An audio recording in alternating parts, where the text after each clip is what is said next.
নমস্কাৰ, তোমালোকক স্বাগতম জনাইছো। আজি আমি দশম শ্ৰেণী বিজ্ঞানৰ জীৱন প্ৰক্ৰিয়া নামৰ পাঠটোৰ প্ৰশ্নোত্তৰসমূহ আলোচনা কৰিম। এই ভিডিঅ'টোত আমি সকলোবোৰ প্ৰশ্নোত্তৰ কভাৰ কৰিবলৈ চাম, সেয়েহে ভিডিঅ'টো অলপ দীঘল হ'ব পাৰে। সেয়েহে তোমালোকে সকলোৱে এখন বহি উলিয়াই ল'বা আৰু মোৰ সমানে সমানে বস্তুবোৰ নোট কৰি যাবা। তদুপৰি এই চেনেলত মই ইতিমধ্যে গণিতৰ হওক বা বিজ্ঞানৰ হওক বিভিন্ন পাঠৰ ভিডিঅ' আপলোড কৰি আহিছোঁ। যিসকল আগ্ৰহী তেওঁলোকে ওপৰৰ আই বটনত আৰু তলৰ ডেছক্ৰিপশ্যনত লিংক পাবা, সেই ভিডিঅ'বোৰ চাব পাৰা। তদুপৰি আমি জীৱন প্ৰক্ৰিয়া পাঠটো চেনেলটোত আমি এক্সট্ৰাকৈও ভিডিঅ' দি আছোঁ পাঠভিত্তিক, আৰু সেই ভিডিঅ'বোৰ তোমালোকে চাবলৈ একেধৰণে ওপৰৰ আই বটনত বা তলৰ ডেছক্ৰিপশ্যনত ক্লিক কৰিবা। নহ'লে চেনেলটো প্লে'লিষ্ট ছেকশ্যনত গৈ তাত পাঠভিত্তিক প্লে'লিষ্ট বনোৱা আছে, সেই প্লে'লিষ্টৰ সহায়তে তোমালোকে ভিডিঅ'বোৰ চাব পাৰিবা। আজি আমি প্ৰথম কুৱেশ্যনটো আলোচনা কৰিম। এতিয়া প্ৰথম কুৱেশ্যনটোত কি কৈছে, মানুহকে ধৰি অন্যান্য বহুকোষীয় জীৱৰ বাবে লাগতিয়াল অক্সিজেন কেৱল ব্যাপন প্ৰক্ৰিয়াই আহৰণ কৰি লোৱাটো কিয় পৰ্যাপ্ত নহয়? এই কুৱেশ্যনটো পেজ নম্বৰ 95 হয় কিতাপৰ। তোমালোকে সকলোৱে বহী এখন উলিয়াই ল'বা আৰু মোৰ সমান সমানৰ বস্তুবোৰ লিখি যাবা। মই প্ৰত্যেকটো বস্তু লিখি নাযাওঁ, কৈ যাম, তোমালোকে সমানে সমানে লিখি যাবলৈ চেষ্টা কৰিবা। আৰু যদি কাৰোবাৰ স্পীড বেছি হয়, ওপৰৰ ভিডিঅ'টো য'ত চাই আছা তাৰ ওপৰফালে 3টা বুটাম আছে, তাত ক্লিক কৰাৰ লগে লগে তোমালোকে তাত স্পীডটো মেইনটেইন কৰিব পাৰিবা, স্পীডটো মেইনটেইন কৰি ল'ব পাৰিবা। এতিয়া এই কুৱেশ্যনটোত কি কৈছে বুজা, মানুহকে ধৰি অন্যান্য বহুকোষীয় জীৱৰ বাবে লাগতিয়াল অক্সিজেন কেৱল ব্যাপন প্ৰক্ৰিয়াই আহৰণ কৰি লোৱাটো কিয় পৰ্যাপ্ত নহয়? আমাৰ মানুহ আমি জানো এক বহুকোষী প্ৰাণী, ঠিক তেনেকৈ অন্যান্য বহুকোষী প্ৰাণীবোৰৰ বাবে যিটো অক্সিজেন লাগে, আমি জানো আমাক জীয়াই থাকিবলৈ অক্সিজেন লাগে, শ্বসনৰ বাবে অক্সিজেন লাগে, সেইটো কেৱল ব্যাপন প্ৰক্ৰিয়াই আহৰণ কৰি লোৱাটো কিয় পৰ্যাপ্ত নহয়? হয়নে? ব্যাপন প্ৰক্ৰিয়া আহৰণ কৰি ল'বলৈ হ'লে বস্তুটো এককোষী হ'ব লাগিব। যিবোৰ এককোষী জীৱ হয় তাৰ দেহত এটা কোষ থাকে, সিহঁতৰ কোষটো পৰিৱেশৰ লগত প্ৰত্যক্ষভাৱে সান্নিধ্যত থাকে, আৰু সেয়েহে সিহঁতে প্ৰয়োজনীয় অক্সিজেনবোৰ পৰিৱেশৰ পৰা প্ৰত্যক্ষভাৱে ল'ব পাৰে। কিন্তু আমি মানুহ বা বেলেগ বহুকোষী জীৱৰ ক্ষেত্ৰত আমাৰ কোষবোৰ, দেহৰ কোষবোৰ পৰিৱেশৰ লগত প্ৰত্যক্ষভাৱে সম্পৰ্কত নাথাকে, হয়নে? আমাৰ কোষৰ ওপৰত কি হয়, কোষবোৰটোতো প্ৰত্যক্ষভাৱে একদম ডাইৰেক্টলি আমাৰ প্ৰত্যক্ষভাৱে পৰিৱেশৰ লগত সম্পৰ্ক নথকাৰ বাবে আমি পৰিৱেশৰ পৰা অক্সিজেনটো ব্যাপন প্ৰক্ৰিয়াৰে আহৰণ কৰিব নোৱাৰোঁ। তেন্তে ইয়াত লিখিবা,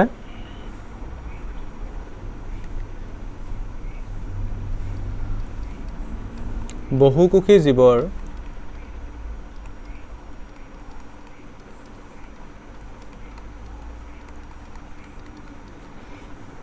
কোষবোৰ পৰিৱেশৰ লগত মই এইটো প্ৰথম বুলি লিখাই গৈছোঁ, পাছবোৰ মই কৈ যাম, তোমালোকে লিখি যাবলৈ চেষ্টা কৰিবা। কোষবোৰ পৰিৱেশৰ লগত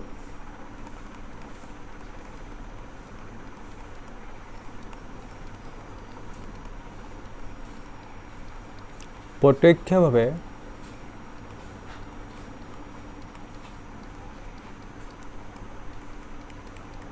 সান্নিধ্যত নাথাকে। সেয়েহে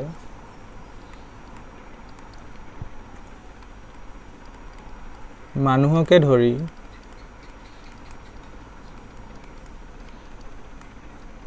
অন্যান্য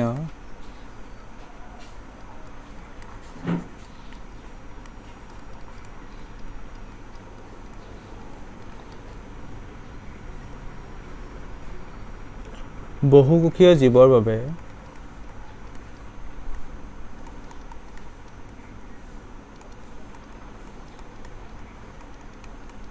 লাগতিয়াল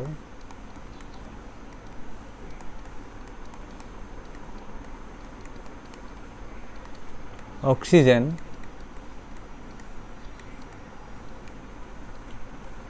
কেৱল ব্যাপন প্ৰক্ৰিয়াৰে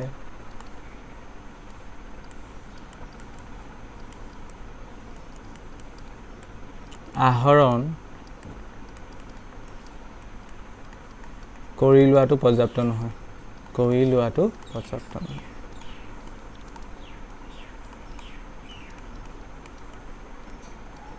কুৱেশ্যনটোত সুধিছিলে আমাৰ দৰে বহুকোষী জীৱবোৰে কিয় আমাৰ পৰিৱেশৰ পৰা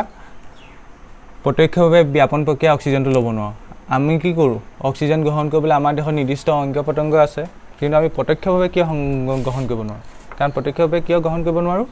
কাৰণ আমাৰ কোষবোৰ পৰিৱেশৰ লগত প্ৰত্যক্ষভাৱে সম্পৰ্কত নাথাকে হয়নে আমি নাকৰ সহায়ত বা আমাৰ এটা উশাহ নিশাহৰ চিষ্টেম আছে তাৰ দ্বাৰা আমি অক্সিজেনটো গ্ৰহণ কৰোঁ আশা কৰিছোঁ এই কুৱেশ্যনটো বুজি পালা ধুনীয়াকৈ লিখি লোৱা ইয়াৰ পাছৰ কুৱেশ্যনটোত কি কৈছে চোৱা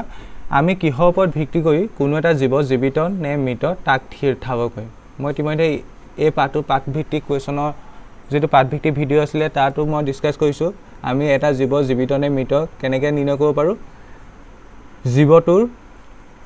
জীয়াই থাকিবলৈ হ'লে কিছুমান জীৱন প্ৰক্ৰিয়া চলি থাকিব লাগিব আমাৰ লেসনটো নামে জীৱন প্ৰক্ৰিয়া আৰু কিছুমান জীৱন প্ৰক্ৰিয়া চলি থাকিব লাগিব হেবু কি জীৱটোৱে খাদ্য গ্ৰহণ কৰিব লাগিব দ্যাট মিন্স পৰিপুষ্টি হৈ থাকিব লাগিব তদুপৰি সেই খাদ্যৰ পৰা দেহৰ ভিতৰত শক্তি উৎপন্ন হ'ব লাগিব দ্যাট মিন্স শ্বসন হ'ব লাগিব ঠিক তেনেকৈ সেই শক্তিটো দেহটোত পৰিবহন হ'ব লাগিব আৰু ঠিক তেনেকৈ দেহৰ পৰা বৰ্জিত পদাৰ্থখিনি সময় ওলাই গৈ থাকিব লাগিব তেন্তে আমি গম পাইছিলোঁ পাঠটোত জীৱন প্ৰক্ৰিয়া চাৰিটা আছে পৰিপুষ্টি শ্বসন ৰেচন পৰিবহন আৰু ৰেচন এই চাৰিটা জীৱন প্ৰক্ৰিয়া যদি জীৱ এটা চলি থাকে তেন্তে আমি তাক কি বুলি ক'ম জীৱিত বুলি ক'ম যদি এই জীৱন প্ৰক্ৰিয়াবোৰ নচলা হৈ যায় তেন্তে তাক কি বুলি ক'ম আমি মৃত বুলি ক'ম হয়নে আমি তেন্তে জীৱ এটা জীৱিত নে মৃত ঠাও কৰিবলৈ জীৱন প্ৰক্ৰিয়াসমূহ চাম আশা কৰিছোঁ এইটো বুজি পালা লিখিবা তেন্তে আনসাৰ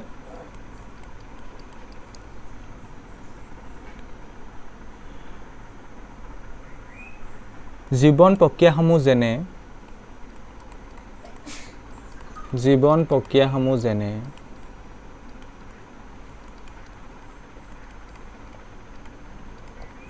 কি আছিলে মনত আছে চাগে প্ৰথমটো পৰিপুষ্টি জীৱ এটা খাদ্য গ্ৰহণ কৰা প্ৰক্ৰিয়াটোকে পৰিপুষ্টি বুলি কয় শ্বসন সেই খাদ্যৰ পৰা শক্তি উৎপন্ন হোৱা প্ৰচেছটোক কি বুলি কয় শ্বসন তাৰপৰা সেই শক্তিটো দেহত পৰিবহন হোৱা প্ৰক্ৰিয়াটোক কয় পৰিবহন আৰু বৰ্জিত পদাৰ্থবোৰ ওলাই যোৱাটো কয় ৰেচন তেনে কি লিখিলোঁ জীৱন প্ৰক্ৰিয়াসমূহ যেনে পৰিপুষ্টি শ্বসন পৰিবহন আৰু ৰেচনৰ ওপৰত নিৰ্ভৰ কৰি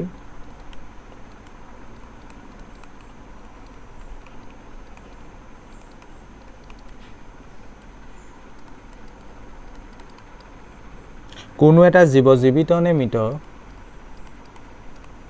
এই কুৱেশ্যনটোৰ পাছত মই কৈ যাম মুখে লাহে লাহে কম ইমান স্পীড নকওঁ কোনো এটা জীৱ জীৱিত নে মৃত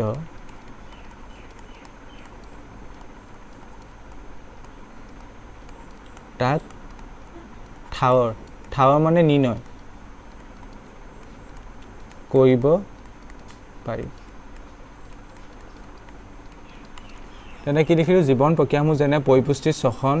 পৰিবহন আৰু ৰেচনৰ ওপৰত নিৰ্ভৰ কৰি কোনো এটা জীৱ জীৱিত নে মৃত তাক ঠাৱৰ কৰিব পাৰি আশা কৰিছোঁ এইটো তোমালোকে বুজি পালা এই নেক্সট কুৱেশ্যনটোত কি কৈছে চোৱা এতিয়া জীৱৰ বাবে প্ৰয়োজনীয় কোনবিলাক কেঁচা সামগ্ৰী সিহঁতে বাহিৰৰ পৰা আহৰণ কৰি লয় জীৱ এটা জীয়াই থাকিবলৈ কোনবিলাক কেঁচা সামগ্ৰী বাহিৰৰ পৰা আহৰণ কৰি লয় সুধিছে তেন্তে জীৱটা এটা জীয়াই থাকিবলৈ পৰিপুষ্টি ডেট মিন্স খাদ্য গ্ৰহণ কৰিব লাগিব খাদ্যটো আমাৰ বাহিৰৰ পৰা আহৰণ কৰি লয় তদুপৰি জীৱ এটা জীয়াই থাকিবলৈ পানী লাগিব পানীটো আমাৰ বাহিৰৰ পৰিৱেশৰ পৰা আহৰণ কৰি লয় ঠিক তেনেকৈ জীৱটোক অক্সিজেনো লাগে অক্সিজেনো বাহিৰৰ পৰিৱেশৰ পৰা আহৰণ কৰি লয় তেন্তে কেঁচা সামগ্ৰী কি হ'ব তেন্তে খাদ্যখিনিও হ'ব বা পানীও হ'ব বা অক্সিজেনো হ'ব ইয়াত জীৱৰ কথা কৈছে দেই ইয়াত জীৱৰ কথা কৈছে মন কৰিবা তেন্তে আনসাৰ হ'ব কি লিখা এইবাৰ পৰা লিখি যাবা তোমালোকে মই কৈ যাম লাহে লাহে জীৱৰ খাদ্য পানী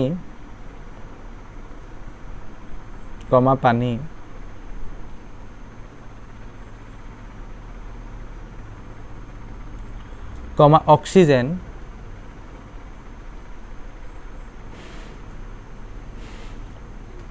আৰু খনিজ লৱণৰ দৰে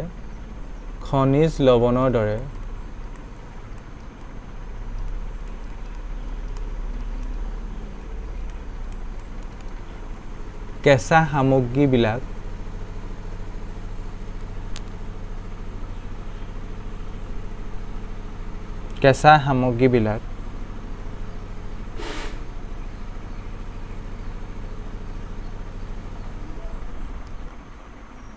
বাহিৰৰ পৰিৱেশৰ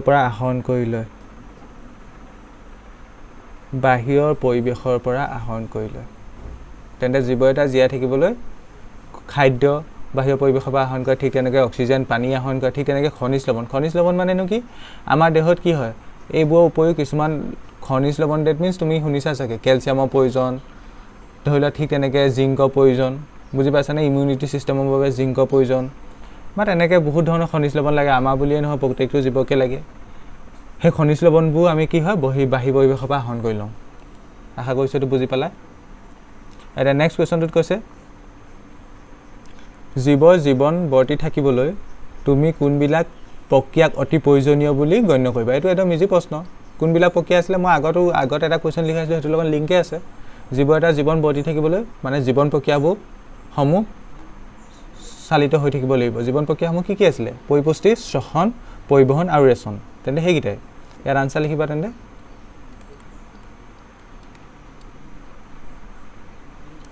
জীৱৰ জীৱন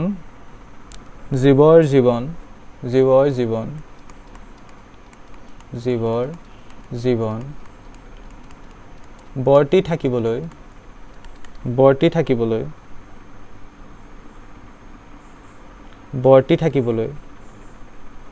প্ৰয়োজনীয় প্ৰক্ৰিয়াসমূহ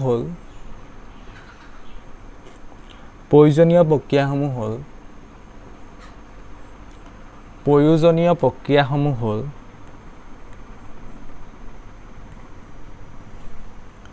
হলত সৰুকৈ আঁচডাল পাৰি লিখিবা। জীৱন প্ৰক্ৰিয়াসমূহ লিখি দিলে হ'ল। জীৱন প্ৰক্ৰিয়াকেইটা প্ৰথমটো কি আছিলে? পৰিপুষ্টি, শ্বসন, পৰিবহণ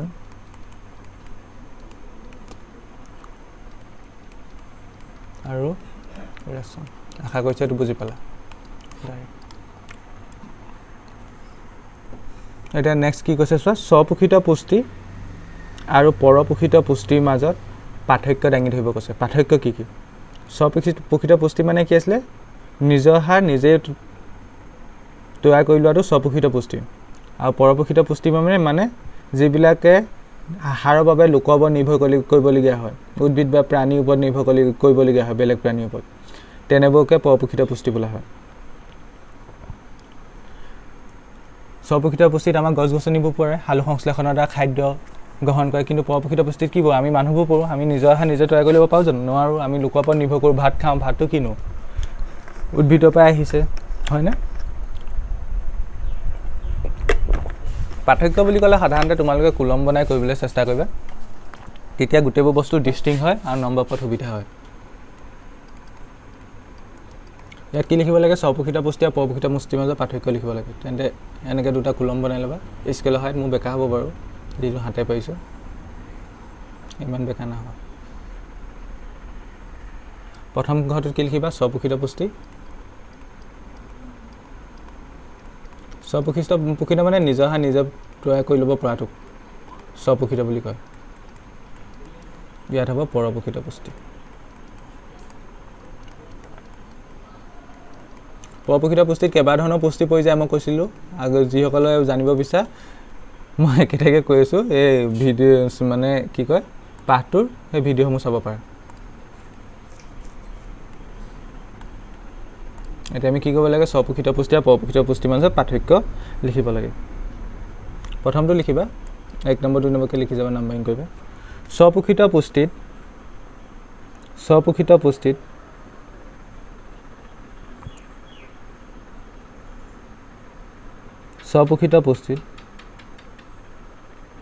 জীৱই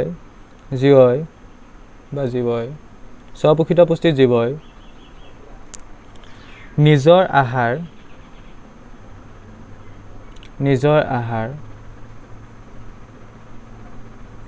নিজে প্ৰস্তুত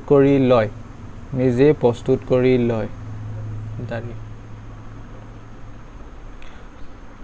আকৌ কৈছোঁ, স্বপোষিত পুষ্টিত জীৱই নিজৰ আহাৰ নিজে প্ৰস্তুত কৰি লয়। মই অকণমান প্ৰনাউন্সিয়েশ্যন খেলি মেলি, সেইটো ইগন'ৰ কৰিবা আৰু দেই। এতিয়া এইফালে লিখিবা, পৰপোষিত পুষ্টিত লিখিবা 1 নম্বৰ। আনহাতে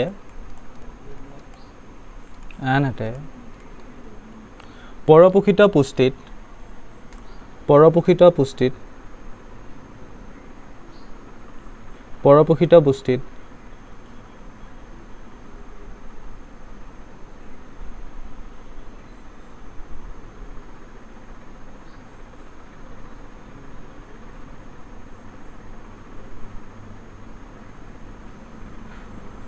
জীৱই নিজৰ আহাৰ নিজে প্ৰস্তুত কৰিব নোৱাৰে নিজৰ আহাৰ নিজে প্ৰস্তুত কৰিব নোৱাৰে নিজৰ আহাৰ নিজে প্ৰস্তুত কৰিব নোৱাৰে দাৰি দিবা একেলগে লিখি যাবা নোৱাৰে দাৰি পৰপক্ষী জীৱই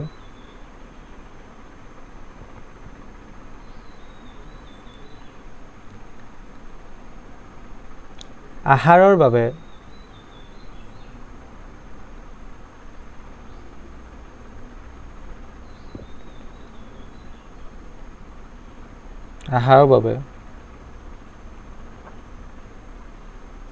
আনৰ ওপৰত নিৰ্ভৰ কৰে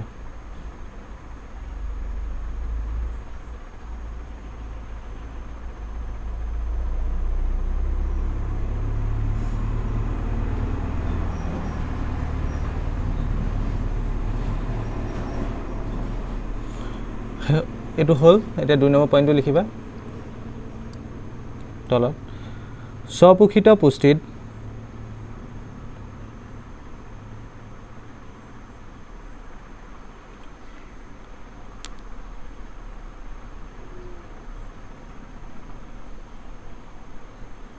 পট্টশৰীত নামৰ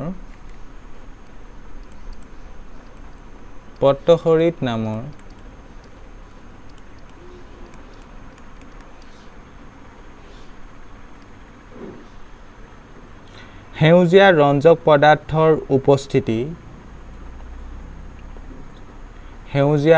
পদাৰ্থৰ উপস্থিতি ৰঞ্জকটো এনেকৈ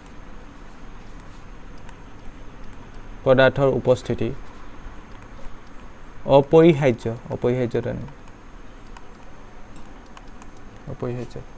দাৰি কি ক'লো স্বপোষিত পুষ্টিত পট্টশৰীত নামৰ সেউজীয়া ৰঞ্জক পদাৰ্থৰ উপস্থিতি অপৰিহাৰ্য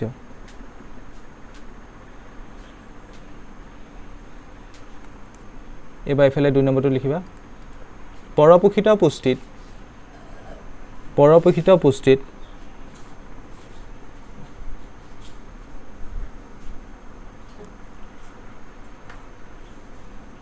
কোনো ধৰণৰ ৰঞ্জক পদাৰ্থৰ প্ৰয়োজন নাই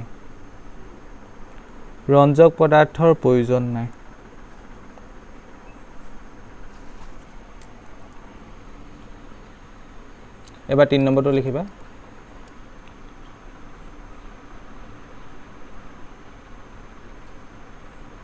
খাদ্যৰ উৎস হৈছে কাৰ্বন ডাই অক্সাইড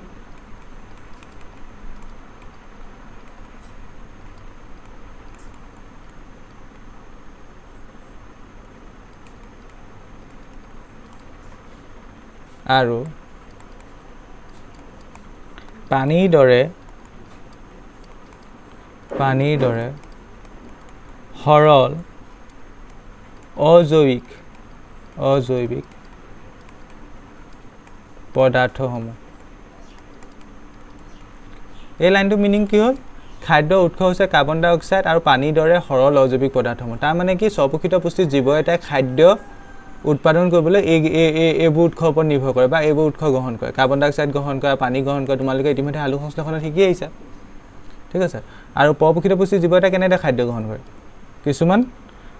কমপ্লেক্স কম্পাউণ্ডৰ পৰা মানে খাদ্যৰ উৎস হৈছে এইফালে লিখিবা খাদ্যৰ উৎস হৈছে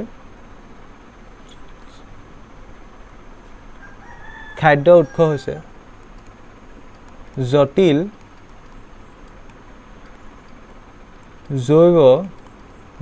জৈৱ খাদ্য পদাৰ্থসমূহ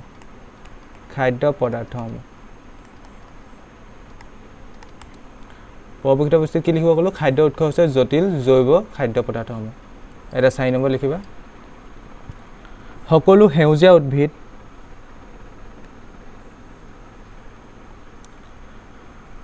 নম্বৰটো লিখিবা সকলো সেউজীয়া উদ্ভিদ তথা কিছুমান বেক্টেৰিয়াই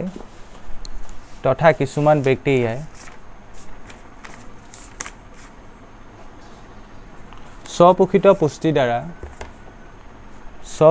পুষ্টিৰ দ্বাৰা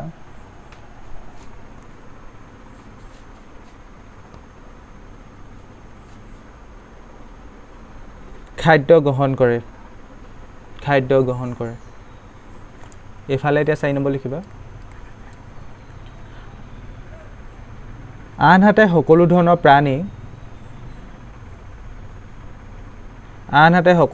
প্ৰাণী তথা ভেকুৰে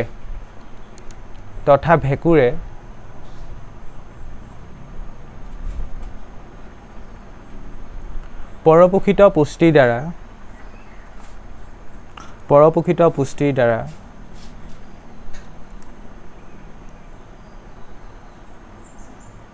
খাদ্য গ্ৰহণ কৰে দাৰি এই 4টা লিখিলে হ'ব ইয়াত আমাৰ স্বপোষিত পুষ্টি কোনবোৰে কৰে সেউজীয়া উদ্ভিদ বা কিছুমান বেক্টেৰিয়া আছে এইবোৰ স্বপোষিত পুষ্টি কৰে আৰু পৰপোষিত পুষ্টি দ্বাৰা কোনে খাদ্য গ্ৰহণ কৰে আমাৰ মানুহকে ধৰি লোৱা সকলো ধৰণৰ প্ৰাণী ভেকুৰ এইবোৰে কি কৰে পৰপোষিত পুষ্টি এইকেইটা আছিলে কি পাৰ্থক্য এতিয়া নেক্সটত কি কৈছে চোৱা হালু সংশ্লেষণৰ বাবে প্ৰয়োজনীয় প্ৰতিটো উপাদান উদ্ভিদে ক'ত পায় হালু সংশ্লেষণৰ বাবে কি প্ৰয়োজন আমি ইতিমধ্যে শিকি আহিছোঁ কি লাগে কাৰ্বন ডাই অক্সাইড লাগে পানী লাগে সূৰ্য পোহৰৰ পৰা লাগে হয় নাই এই উপাদানসমূহ উদ্ভিদে ক'ৰ পৰা পায় সুধিছে লিখিবা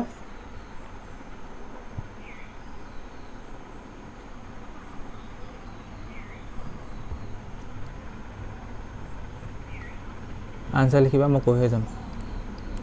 হালু সংশ্লেষণ প্ৰক্ৰিয়াত প্ৰয়োজনীয়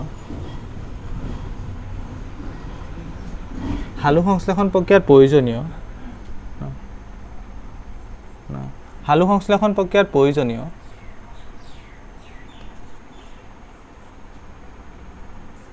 হালু সংশ্লেষণৰ বাবে প্ৰয়োজনীয় প্ৰধান উপাদানসমূহ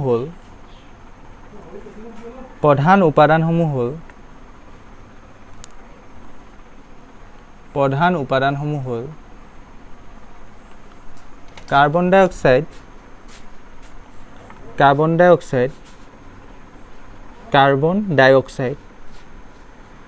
পানী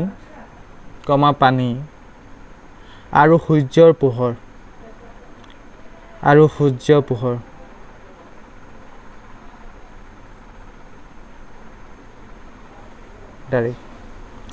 একেলগে লিখিবা উদ্ভিদে তলত দিয়া উৎসৰ পৰা উৎস লিখিব পাৰিছেনে সোৰ্স উদ্ভিদে তলত দিয়া উৎসৰ পৰা উক্ত উপাদানসমূহ সংগ্ৰহ কৰে দাৰি প্ৰথম এতিয়া তলত 1 নম্বৰ লিখিবা আমি 3টা বস্তু কথা ক'লো প্ৰথম কি ক'লো কাৰ্বন ডাই অক্সাইডৰ কথা ক'লো পানীৰ কথা ক'লো আৰু সূৰ্য পোহৰৰ কথা ক'লো এইকেইটা প্ৰয়োজনীয় উপাদান হালু সংশ্লেষণৰ বাবে তেনে প্ৰত্যেকটো ক'ৰ পৰা আহৰণ কৰে সেইটো লিখিব লাগিব কাৰ্বন ডাই অক্সাইড ক'ৰ পৰা আহৰণ কৰে বায়ুমণ্ডলৰ পৰা অবভিয়াছ কথা আৰু তাৰ কাৰণে কি ইউজ কৰে উদ্ভিদে পাতত কিছুমান ফুটা থাকে যাক পত্ৰ ৰন্ধ্ৰ বুলি কয় তাৰ দ্বাৰা কাৰ্বন ডাই অক্সাইড শোষণ কৰে তেনে প্ৰথমটো লিখিবা উদ্ভিদে পত্ৰৰন্ধ্ৰৰ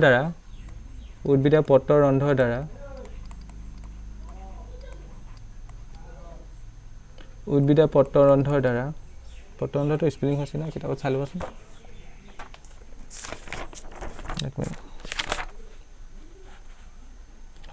উদ্ভিদে পত্ৰৰন্ধ্ৰৰ দ্বাৰা বায়ুমণ্ডলৰ পৰা কাৰ্বন ডাই অক্সাইড সংগ্ৰহ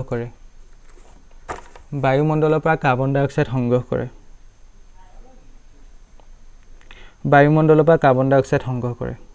দাৰি 2 নম্বৰটো লিখিবা 2 নম্বৰটো কি তেন্তে পানী ক'ৰ পৰা শোষণ কৰে মাটিৰ পৰা কাৰ সহায়ত শিপাৰ সহায়ত 2 নম্বৰটো লিখিবা উদ্ভিদে শিপাৰ সহায়ত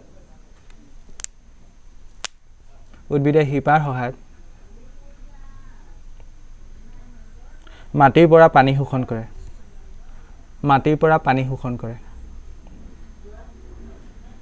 উদ্ভিদে শিপাৰ সহায়ত মাটিৰ পৰা পানী শোষণ কৰে এতিয়া 3 নম্বৰটো কাৰ কথা লিখিব লাগিব সূৰ্য পোহৰ কেনেকৈ শোষণ কৰে উদ্ভিদে পাতত কিছুমান সেউজীয়া ৰঞ্জক পদাৰ্থ থাকে যাক কি বুলি কয় ক্লোৰফিল বুলি কয় আৰু সেইবোৰৰ পৰা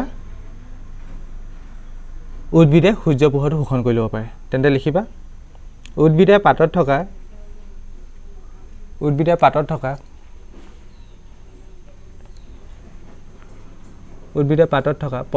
পত্ৰশয়িতৰ সহায়ত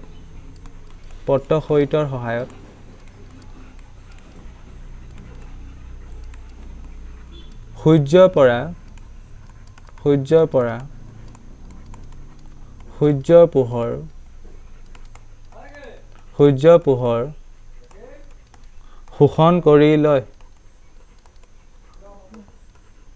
পোহৰ শোষণ কৰি লয় উদ্ভিদে কি লিখালো পত্ৰশয়িতৰ সহায়ত সূৰ্য পোহৰ শোষণ কৰি লয় দাৰি এটা নেক্সট কোৱেশ্চনটোত কি কৈছে চোৱা আমাৰ পাকস্থলীত এচিডৰ ভূমিকা কি আমাৰ পাকস্থলী বেৰৰ পৰা কি হয় এচিড নিৰ্গত হয় আৰু হেবৰ ভূমিকা কি কৰিব আমি পাঠভিত্তিক মই কথা বুজাই থাকোতে কৈছিলো আমাৰ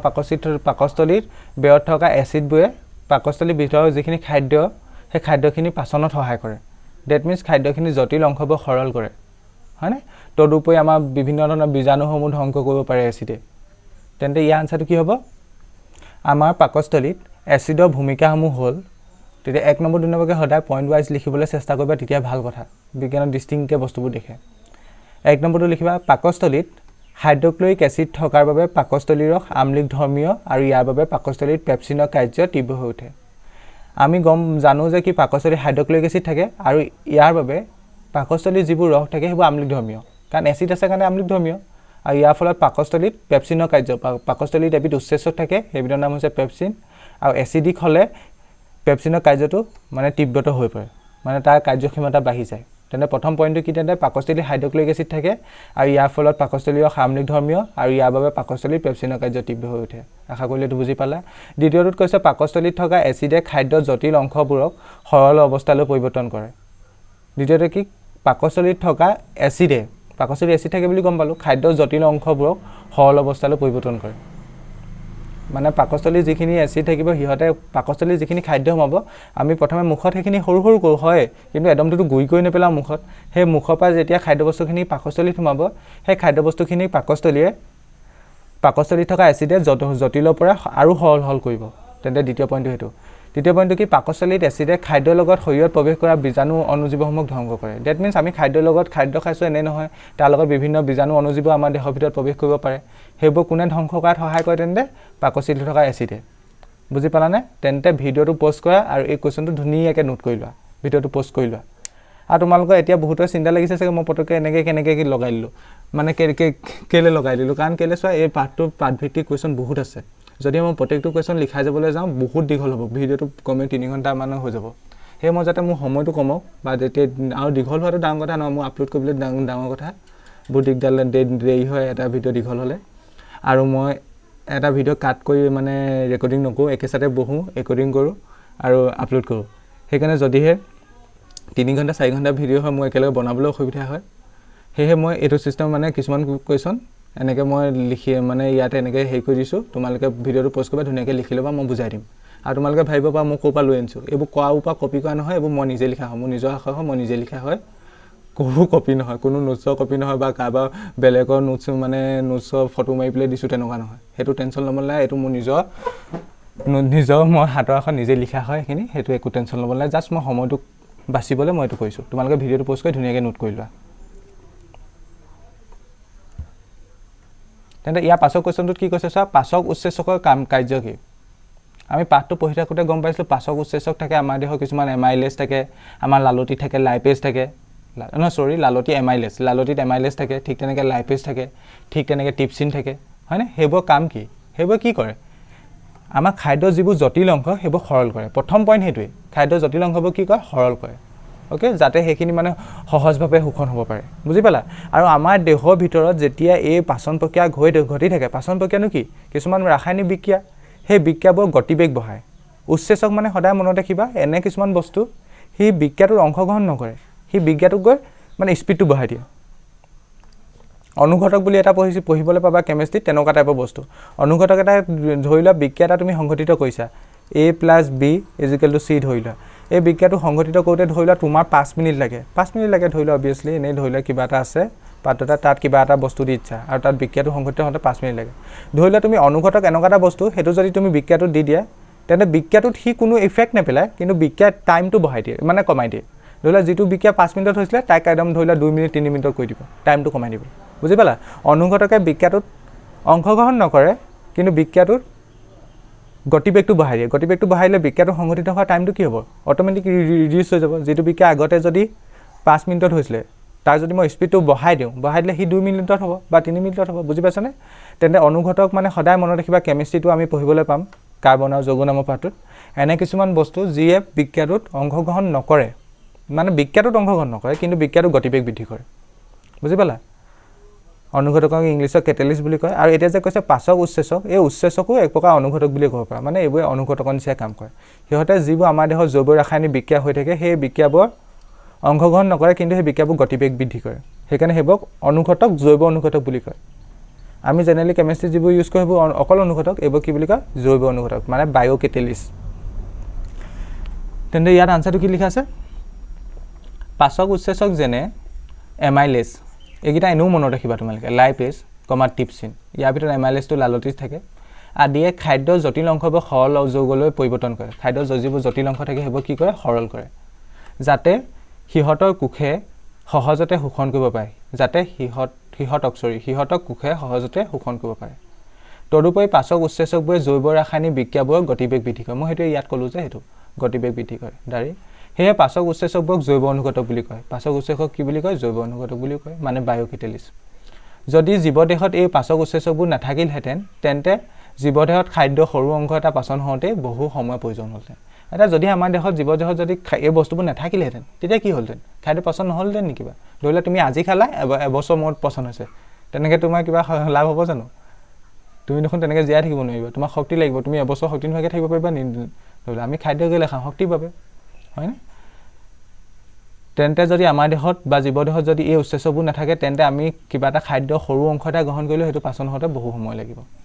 এই কুৱেশ্যনটো হ'ল বেছিকেলি 2 নম্বৰ কাৰণে 2 নম্বৰ বা 3 নম্বৰ কাৰণে পৰীক্ষাত এই কুৱেশ্যনটো কেতিয়াবা মই 2 নম্বৰ কাৰণেও অহা দেখিছোঁ 3 নম্বৰ কাৰণেও অহা দেখিছোঁ ইভেন মই 1 নম্বৰ কাৰণেও অহা দেখিছোঁ সেইকাৰণে মই তোমালোকক ডিষ্টিংকৈ কৈ দিছোঁ এইখিনি মই যিমানখিনি লিখাই দিছোঁ সেইটো 2 নম্বৰ কাৰণে বা 3 নম্বৰ কাৰণে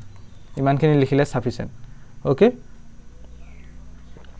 যদিহে তোমালোকৰ এই কুৱেশ্যনটো 1 নম্বৰ কাৰণে আহে কেই নম্বৰ কাৰণে আহে 1 নম্বৰ কাৰণে তেতিয়া এইবোৰ ইমানখিনি ৰামায়ণ লিখা দৰকাৰ নাই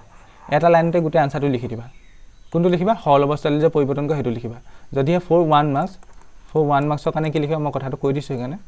কাৰণ এই কুৱেশ্যনটো মই 2 নম্বৰ কাৰণেও অহা দেখিছোঁ 1 নম্বৰ কাৰণেও অহা দেখিছোঁ 2 বা 3 কাৰণেও দেখিছোঁ 1 নম্বৰ কাৰণেও দেখিছোঁ 2 বা 3 কাৰণে ইমানখিনি লিখিবা ইয়াত গোটেইখিনি কথা কভাৰ কৰিছে আৰু এটা শব্দ বেছি লিখিব নালাগে গোটেইখিনি বস্তু কভাৰ কৰিছে যদি 1 নম্বৰ কাৰণে আহে আমি কেনে লিখিম পাচক উৎসেচকবোৰে খাদ্যৰ জটিল অংশ অণুসমূহ ভাঙি সৰল অণুলৈ পৰিৱৰ্তন কৰে সিমানটো লিখিলে হ'ব পাচক উৎসেচকসমূহে ইয়াত লিখি থবা 1 মাৰ্কছ বুলি পাচক উৎসেচকসমূহে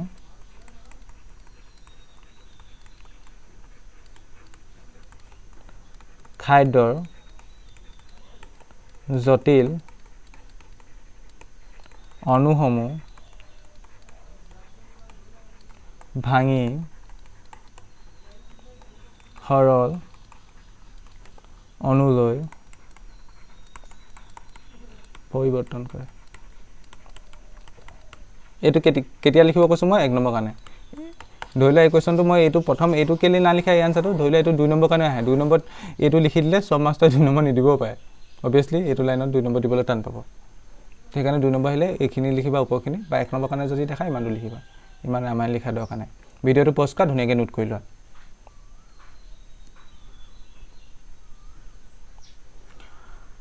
নেক্সট কুৱেশ্যনটোত কৈছে শোষণ হ'ব পৰাকৈ ক্ষুদ্ৰান্তত খাদ্য কেনেকৈ পাচন হয় আমি ক্ষুদ্ৰান্ত বৃহদান্ত বিষয় পঢ়ি আহিছোঁ বা পাঠটো মই বুজাই থাকোঁতে কৈছিলোঁ ক্ষুদ্ৰান্ত হৈছে কি আমাৰ পাচন নলীৰ আটাইতকৈ দীঘল অংশ ইয়াত কিছুমান ভিলাই থাকে ভিলাইবোৰে খাদ্যটো শোষণ কৰি লয় হয়নে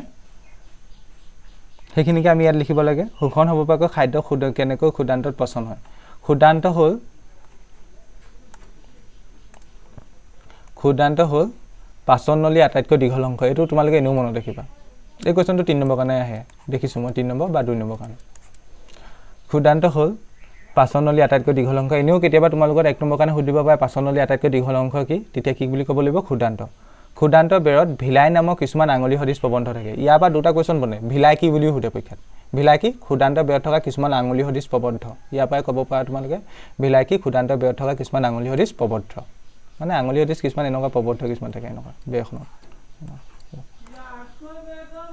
এই ভিলাইবোৰে ক্ষুদান্ত অন্ত আৱৰণী পাচিত খাদ্য শোষণৰ বাবে বিস্তৃত হৈ থাকে এই ভিলাইবোৰ কি হয়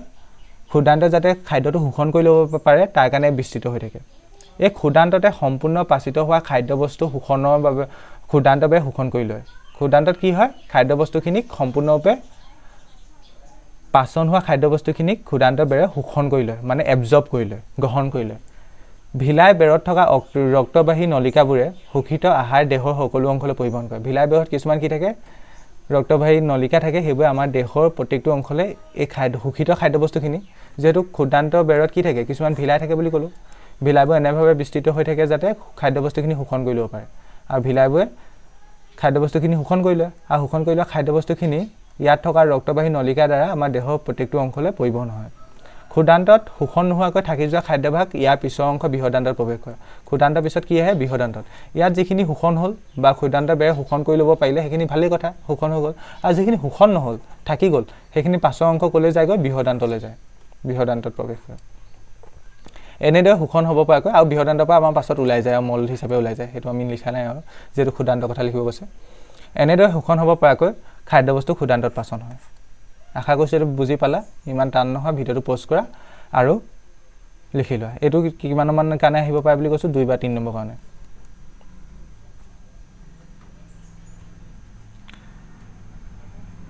এইটো নেক্সট কুৱেশ্যনটো চোৱা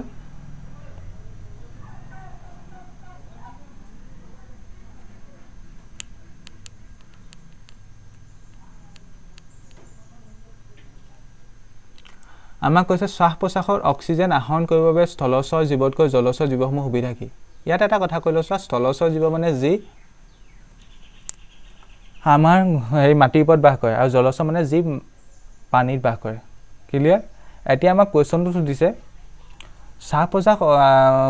প্ৰশ্বাসত অক্সিজেন আহৰণ কৰিবৰ বাবে স্থলচৰ জীৱতকৈ জলচৰ জীৱসমূহ সুবিধা কি এতিয়া তুমি মোক এটা কথা কৈছা এই কুৱেশ্যনটো বাদ দিয়া এতিয়া এটা জীৱ ধৰি লোৱা পানীত আছে এটা জীৱ ধৰি লোৱা মানে মাটিৰ ওপৰত আছে এটা মোক কোৱাচোন কোনটো জীৱ বেছি ভালকৈ অক্সিজেন গ্ৰহণ কৰিব পাৰিব তুমি কমন সেন্সৰ পৰা ভাবিছোৱা অবভিয়াছলি মাটিৰ ওপৰত থকাটোৱে কেলে তাৰ চাৰিফালে বায়ুমণ্ডল আছে বায়ুমণ্ডলৰ পৰা অক্সিজেন গ্ৰহণ কৰিব পাৰিব কিন্তু পানীত অক্সিজেন থাকে মই নাথাকে নাগোৱা অক্সিজেন থাকে কিন্তু বায়ুত থকা সমান পৰিমাণৰ অক্সিজেন পানীত থাকে জানো নাথাকে তেন্তে আমাৰ জলচৰ জীৱসমূহ সুবিধা হ'ব নে স্থলচৰ জীৱসমূহ সুবিধা হ'ব অক্সিজেন গ্ৰহণ কৰিবলৈ আমাৰ অক্সিজেন গ্ৰহণ কৰিবলৈ অবভিয়াছলি স্থলচৰ জীৱসমূহ সুবিধা হ'ব জলচৰ জীৱসমূহ অসুবিধা হ'ব অক্সিজেন গ্ৰহণ কৰিবলৈ পাৰিব কিন্তু অসুবিধা হয় ইয়াত কুৱেশ্যনটো উল্টা কৰি দিলে দেখিলে না শ্বাস প্ৰশ্বাসত অক্সিজেন আহৰণ কৰিবলৈ স্থলচৰ জীৱতকৈ জলচৰ জীৱসমূহ সুবিধা কি ইয়াত হ'ব লাগিছিলে জলচৰ জীৱতকৈ এইটো মোৰ মতে এইটো ভুল লিখাটো ভুল তোমালোকে যদি মই ভুল কৈছোঁ ক'ব পাৰা এইটো হ'ব লাগে জলচৰ জীৱসমূহ স্থলচৰ জেগাত আৰু ইয়াত হ'ব লাগে স্থলচৰ হ'ব লাগে মোক লজিকটো বুজি পাইছানে মই কি কৈছোঁ শ্বাস প্ৰশ্বাসত অক্সিজেন আহৰণ কৰিবৰ বাবে জলচৰ জীৱতকৈ স্থলচৰ জীৱসমূহৰ সুবিধা কি এইটো হ'ব লাগে কাৰণ স্থলচৰ জীৱসমূহৰ বেছি সুবিধা থাকে কাৰণ সিহঁত বায়ুমণ্ডলৰ চাৰিফালে অক্সিজেন থাকে মোৰ কথাটো বুজি পাইছানে কিন্তু জলচৰ জীৱবোৰ পানীত থাকে আৰু পানীত থকা অক্সিজেনৰ পৰিমাণটো কি হয় অবভিয়াছলি কম হয় এতিয়া মই এই কুৱেশ্যনটো ইংলিছত কি আছে মই সেইটো তোমালোকক পঢ়ি দিছোঁ মই কেলৈ এইটো ভুল বুলি কৈছোঁ ইংলিছত কি আছে তোমালোকে তেতিয়া নিজে গম পাবা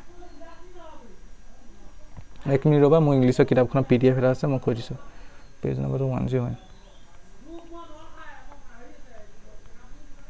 মই ভিডিঅ' প'ষ্ট কৰা নাই মই একেচাতে ৰেকৰ্ড কৰি থাকোঁ চাই ল'বা 101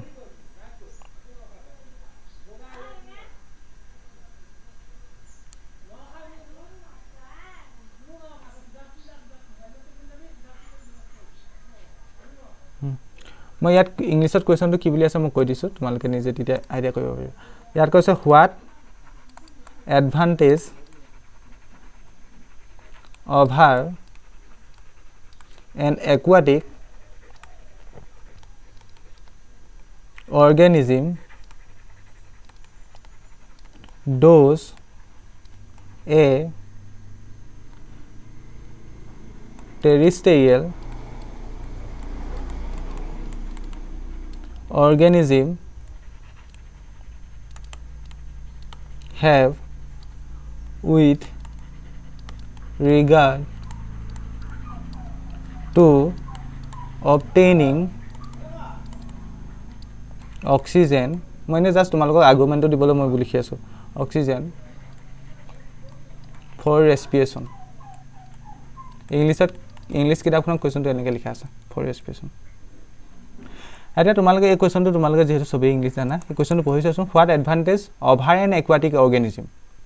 over কৈছে over an aquatic organism does a terrestrial organism aquatic মানে যে পানীত থাকে আৰু terrestrial মানে যে মাটিত থাকে have with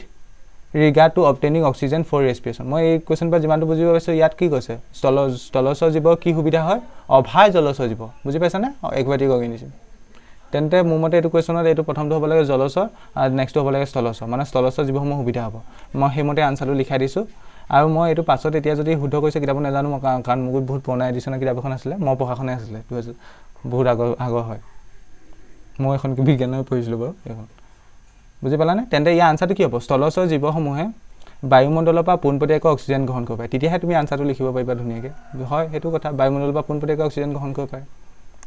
কিন্তু জলজ জীৱসমূহে পানীত দ্ৰৱীভূত হৈ থকা অক্সিজেনহে শোষণ কৰে জলজ জীৱসমূহে কোনবোৰ অক্সিজেন শোষণ কৰে পানীত যিটো অক্সিজেন দ্ৰৱীভূত হৈ থাকে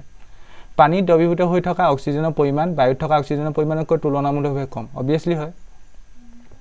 সেয়ে জলজ জীৱসমূহে স্থলজ জীৱতকৈ খৰকৈ উশাহ ল'ব লগা হয় সেয়ে জলজ জীৱসমূহে কি কৰে বেছি খৰকৈ উশাহ লয় আমি যিমানটোত লওঁ জলজ মানে মাছ আছে বেছি খৰকৈ উশাহ লয় ঠিক আছে গতিকে শ্বাস প্ৰশ্বাসত অক্সিজেন আহৰণ কৰিবৰ বাবে জলজ জীৱতকৈ স্থলজ জীৱসমূহ সুবিধা আৰু সহজ হয় কথাটো বুজি পালানে গতিকে শ্বাস প্ৰশ্বাসত যেটো অক্সিজেন আহৰণ কৰিবলগীয়া হয় হেতু জলজ জীৱতকৈ স্থলজ জীৱসমূহে বেছি সহজে আহৰণ কৰি ল'ব পাৰে তেন্তে ইয়াৰ আনসাৰটো এইটো ভিডিঅ'টো পোষ্ট কৰি ধুনীয়াকৈ লিখি লোৱা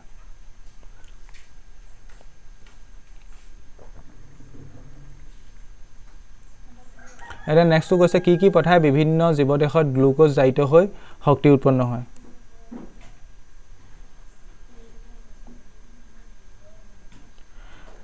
আমাৰ দেহত শক্তি উৎপন্ন হ'বলৈ আমি জানো খাদ্যৰ পৰা শক্তি উৎপন্ন হয় যেটো প্ৰচেছৰ দ্বাৰা হয় হেতুক শ্বসন বুলি কয় এটা কি পথা দ্বাৰা আমাৰ সেই পথাবোৰনো কি যাৰ দ্বাৰা আমাৰ খাদ্য মানে গ্লুকোজ জাইত হৈ শক্তি উৎপন্ন হয় মানে খাদ্যৰ পৰা অবিয়াছলি হেখিনি গ্লুকোজলৈ পৰিৱৰ্তন হয় গ্লুকোজৰ পৰা পাছৰ অৱস্থাত শক্তি ৰূপান্তৰ হয় পথাবোৰ কি আছিলে তোমালোকে লেসনটো পঢ়িছা যে জানা অবাত শ্বসন আছিলে প্ৰথম অবাত শ্বসন অক্সিজেনৰ অনুপস্থিতিত হয় আৰু নেক্সট আছিলে হবাত শ্বসন অক্সিজেনৰ উপস্থিতিত হয় তদুপৰি আমাৰ পেশীকোষত হয় পেশীকোষত অক্সিজেনৰ যোগান কমি গ'লে গ্লুকোজ জাইত হয় ইয়াত অকল জাইত হোৱা কথা কৈছে কাৰণে মই পেশীকোষৰ কথাটো লিখি দিছো তোমালোকে এই দুটাটো আনসাৰটো সামৰি দিব পাৰা কিন্তু মই জাইত কোৱা কাৰণে মই পেশীকোষৰ কথাটো লিখিছো আমাক পেশীকোষটো অক্সিজেন কি কয় গ্লুকোজ জাইত হয়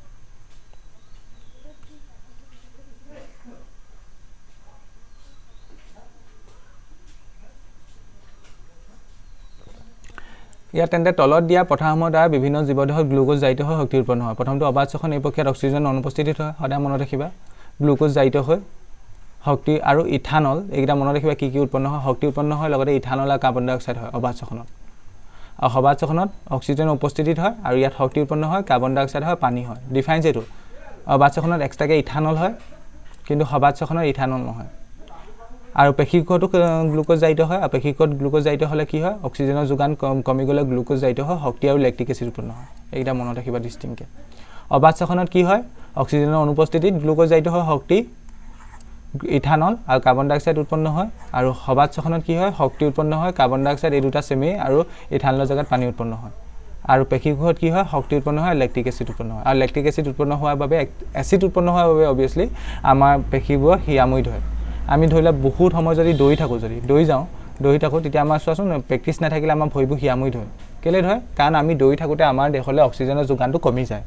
অক্সিজেন যোগানটো কম পাইছে মানে কি আমাৰ পেশীকোষত অক্সিজেনটো কমি গৈছে আৰু যেতিয়া অক্সিজেন যোগান কমি যায় তেতিয়া গ্লুকোজৰ জাইত হৈ কি উৎপন্ন হয় তাপা ল্যাকটিক এসিড উৎপন্ন হয় পেশীকোষত আৰু ল্যাকটিক এসিড উৎপন্ন হলে আমাৰ পেশীকোষবোৰত হিয়াময়িত হয় আমাৰ ভৰিখন যে হিয়াময়িত হয় বুলি কওঁ যে হেতু নেক্সট কোৱেশ্চন 3 নম্বৰ মানুহৰ দেহত অক্সিজেন আৰু কাৰ্বন ডাই অক্সাইড কেনেদৰে পৰিবহন হয় আমাৰ দেহত অক্সিজেনৰ পৰিবহন হয় আৰু কাৰ্বন ডাই অক্সাইডৰ পৰিবহন হয় ঠিক আছে ইয়াত এই কোৱেশ্চনটো মই 2 নম্বৰ বা 3 নম্বৰ কাৰণে লিখা দিছো আৰু পৰীক্ষাৰ ইমানটো কাৰণে আহে আৰু 1 নম্বৰ 2 নম্বৰ কাৰণে সঠিকে লিখিব পাৰিলা হয় আমাৰ দেহত অক্সিজেনৰ পৰিবহন কেনেদৰে হয় অক্সিজেনৰ পৰিবহন হিমোগ্লোবিনৰ দ্বাৰা হয় আৰু কাৰ্বন ডাই অক্সাইডৰ পৰিবহণ পানী দ্বাৰা হয় মানে তেজৰ দ্বাৰা হয় মানে কাৰ্বন ডাই অক্সাইড অক্সিজেনতকৈ পানীত বেছিকৈ দ্ৰৱণীয় আৰু সেয়েহে এই দ্ৰৱণীয় অৱস্থাত তেজত পৰিবহণ হয় সঠিক কুৱেশ্যন আহিলে তেনেকৈ লিখিবা কিন্তু 2 নম্বৰ বা 3 নম্বৰ কাৰণে আহিলে এনেকৈ লিখিবা মানুহে যেতিয়া উশাহ লয় তেতিয়া হাঁওফাঁওৰ ভিতৰলৈ বায়ু প্ৰৱেশ কৰি বায়ুকোষবিলাক বায়ুৱে পৰিপূৰ্ণ হৈ পৰে সেইটো কথা আমি জানো আমি যেতিয়া উশাহ লওঁ আমাৰ হাঁওফাঁওৰ ভিতৰলৈ বায়ু সোমাই যায় আৰু তাত থকা বায়ুকোষবোৰ বায়ুৱে পৰিপূৰ্ণ হৈ যায় বায়ুকোষবিলাকক আৱৰি থকা ৰক্তজালিকাই তেজ পৰিবহণ কৰে এতিয়া বায়ুকোষবিলাকক যিবোৰ ৰক্তজালিকাই আৱৰি থাকে সেইবোৰ আমাৰ দেহত তেজ পৰিবহণ কৰে ওকে সেইটো বুজি পালা এই তেজৰ দ্বাৰাই মানুহৰ দেহত অক্সিজেন আৰু কাৰ্বন ডাই অক্সাইডৰ পৰিবহণ হয় আমাৰ অক্সিজেন আৰু কাৰ্বন ডাই অক্সাইড পৰিবহণৰ কাৰণে তেজেই অংশগ্ৰহণ কৰে তেজেই মানে সহায় কৰে এই তেজৰ দ্বাৰাই অক্সিজেনো পৰিবহণ হয় আৰু কাৰ্বন ডাই অক্সাইডো পৰিবহণ হয় সেই কথাটো প্ৰথম মনত ৰাখিবা তাৰপৰা নেক্সট চোৱা মানুহৰ তেজৰ লোহিত ৰক্তকণিকাই RBC লোহিত ৰক্তকণিকা ইংলিছত কয় RBC পাছত তোমালোকে যদি বায়'লজি পঢ়িবলৈ পাবা ৰেড ব্লাড সেল আমাৰ তেজত দুটা ৰক্তকণিকা থাকে এটা সেটৰ ৰক্তকণিকা হেতু কয় WBC আৰু এটা কয় লোহিত ৰক্তকণিকা হেতু কয় RBC মানুহৰ তেজৰ লোহিত ৰক্তকণিকাত থকা ৰঞ্জক পদাৰ্থ হিমোগ্লোবিন তোমালোকে শুনিছা চাগে আমাৰ দেহত কেতিয়াবা হিমোগ্লোবিন কমি যায় বুলি কয় যে হিমোগ্লোবিন কমাটো এক প্ৰকাৰ বেমাৰে হয় বাৰু মানুহৰ তেজৰ লোহিত ৰক্তকণিকাত থকা ৰঞ্জক পদাৰ্থৰ হিমোগ্লোবিনৰ প্ৰতি অক্সিজেনৰ আসক্তি বেছি এটা মানুহৰ দেহত দুটা কণিকা থাকে তাৰ ভিতৰত এটা কি বুলি ক'লো লোহিত ৰক্তকণিকা তাত আকৌ এবিধ কণা থাকে কি থাকে হিমোগ্লোবিন থাকে কথাটো বুজি পাইছানে মানুহৰ দেহত দুটা কণিকা থাকে লোহিত ৰক্তকণিকা আৰু সেটৰ ৰক্তকণিকা লোহিত ৰক্তকণিকাত এবিধ ৰঞ্জক পদাৰ্থ থাকে হিমোগ্লোবিন আৰু সেই হিমোগ্লোবিনৰ প্ৰতি অক্সিজেনৰ আসক্তিটো বেছি আসক্তি মানে অক্সিজেনৰ এট্ৰেকশ্যনটো বেছি ওকে সেই হিমোগ্লোবিনটোৱে আমাৰ দেহত অক্সিজেনৰ পৰিবহণ কৰে কথা সেইটোৱে কাৰণ হিমোগ্লোবিনৰ লগত অক্সিজেনৰ মানে বণ্ডটো বেছি ভাল এই হিমোগ্লোবিনে আমাৰ দেহত কলাবলৈ অক্সিজেন পৰিবহণ কৰে এইটো বুজি পালো আনহাতে কাৰ্বন ডাই অক্সাইড পানীত বেছিকৈ দ্ৰৱীভূত হয় কাৰ্বন ডাই অক্সাইডটো কি হয় আমাৰ পানীত বেছিকৈ দ্ৰৱীভূত হয় সেইকাৰণে কাৰ্বন ডাই অক্সাইড দ্ৰৱণীয় অৱস্থাত তেজত পৰিবহণ হয় আমাৰ তেজটো কি এক প্ৰকাৰ তৰলে হয় আৰু সেই তৰলবিধত কাৰ্বন ডাই অক্সাইডটো দ্ৰৱণীয় হৈ যায় কেলে কাৰ্বন ডাই অক্সাইড পানীত বেছিকৈ দ্ৰৱীভূত হ'ব পাৰে মানে তৰল বস্তু দ্ৰৱীভূত হ'ব পাৰে সেইকাৰণে কাৰ্বন ডাই অক্সাইডটো পানীত দ্ৰৱীভূত হোৱাৰ কাৰণে কাৰ্বন ডাই অক্সাইডটো দ্ৰৱণীয় অৱস্থাত তেজত পৰিবহণ হয় এইটো 2-3 নম্বৰ কাৰণে আহিলে ইমানটো লিখিলে সাফিচিয়েন্ট ভিডিঅ'টো পোষ্ট কৰা ধুনীয়াকৈ লিখি লোৱা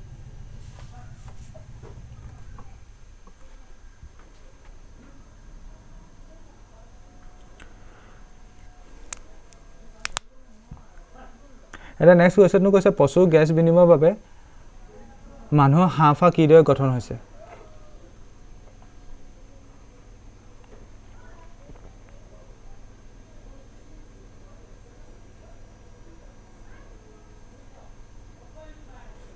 মানে বেসিক্যালি ইয়াত হাঁওফাঁও গঠনটোৰ বিষয়ে অকণমান লিখিব লাগে এইটো লিখাই যাম মই লিখি যাম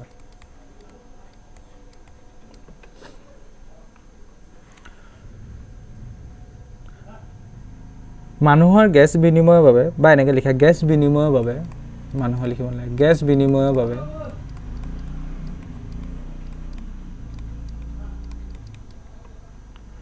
মানুহৰ এজোৰ হাঁওফাঁও থাকে মানুহৰ এজোৰ হাঁওফাঁও থাকে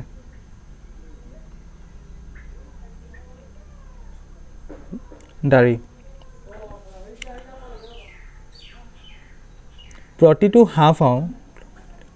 প্ৰতিটো হাঁওফাঁও প্লুমনলিত মোৰ প্ৰনাউন্সিয়েশ্যন হৈছে নাই জানো প্লুমনলিত প্ৰনাউন্সিয়েশ্যনৰ ইমান ফ'কাছ নকৰিবা আৰু মোৰ বেয়া প্ৰতিটো হাঁওফাঁও প্লুমনলিত বিভক্ত হয় আৰু এইবোৰ আকৌ প্লুমনলিকাত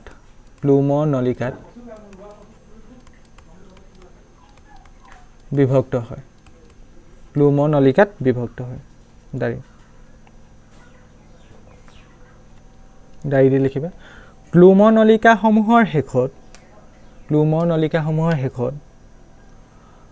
সৰু সৰু বেলুন সদৃশ বায়ুকোষ থাকে দাড়ি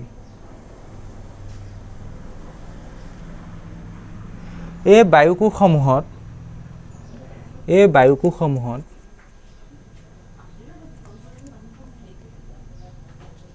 অসংখ্য ক্ষুদ্ৰ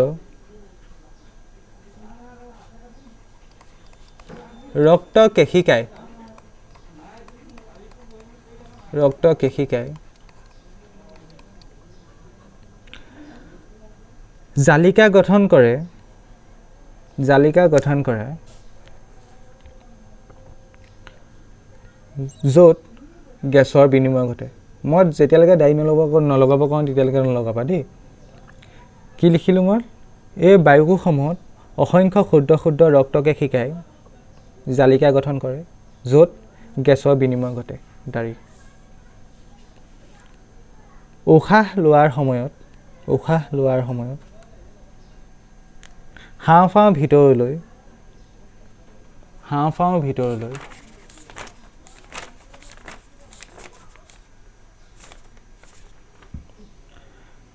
বায়ুৰ প্ৰৱেশ ঘটে বায়ু প্ৰৱেশ কৰোঁতে লিখিবা বায়ু প্ৰৱেশ কৰোঁতে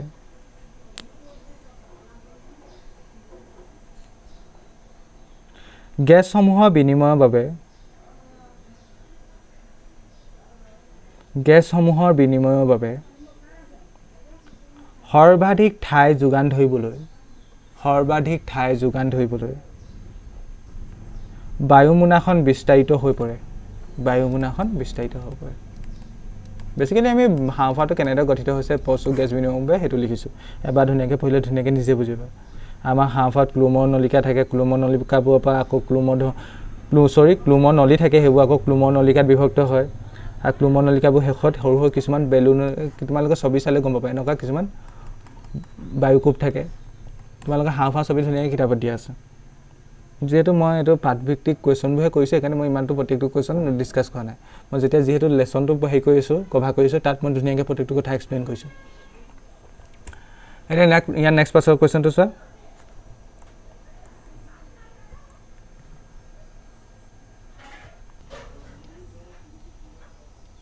এতিয়া এই কুৱেশ্যনটোত কি হৈছে মানুহৰ পৰিবহণ তন্ত্ৰৰ মুখ্য ভাগসমূহ কি দুটা বুলি ক'ব পাৰা বেছিকেলি এটা হৈছে ৰক্ত পৰিবহণ তন্ত্ৰ আৰু এটা হৈছে লচিকা পৰিবহণ তন্ত্ৰ ইয়াৰ কাৰ্যসমূহৰ বিষয়ে লিখিব লাগে প্ৰথমটো লিখিবা মানুহৰ পৰিবহণ তন্ত্ৰৰ মুখ্য ভাগ দুটা হ'ল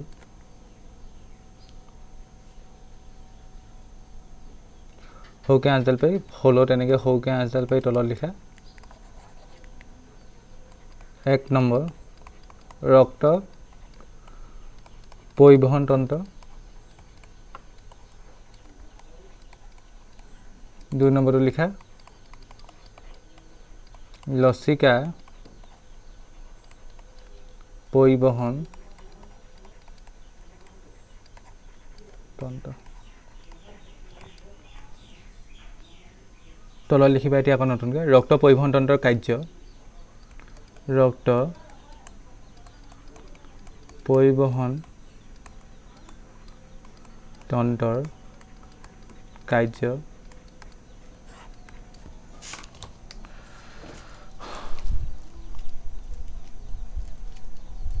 তেজৰ প্লাজমাই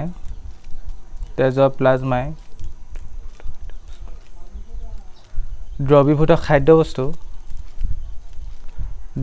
খাদ্যবস্তু কাৰ্বন ডাই অক্সাইড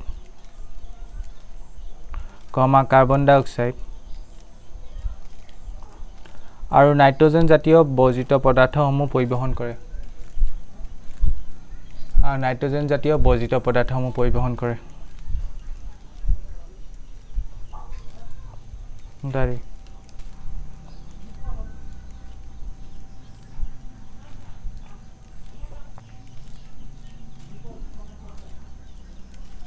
তেজত থকা লোহিত ৰক্তকণিকাই একেলগে লিখি যাবা অক্সিজেন পৰিবহণ কৰে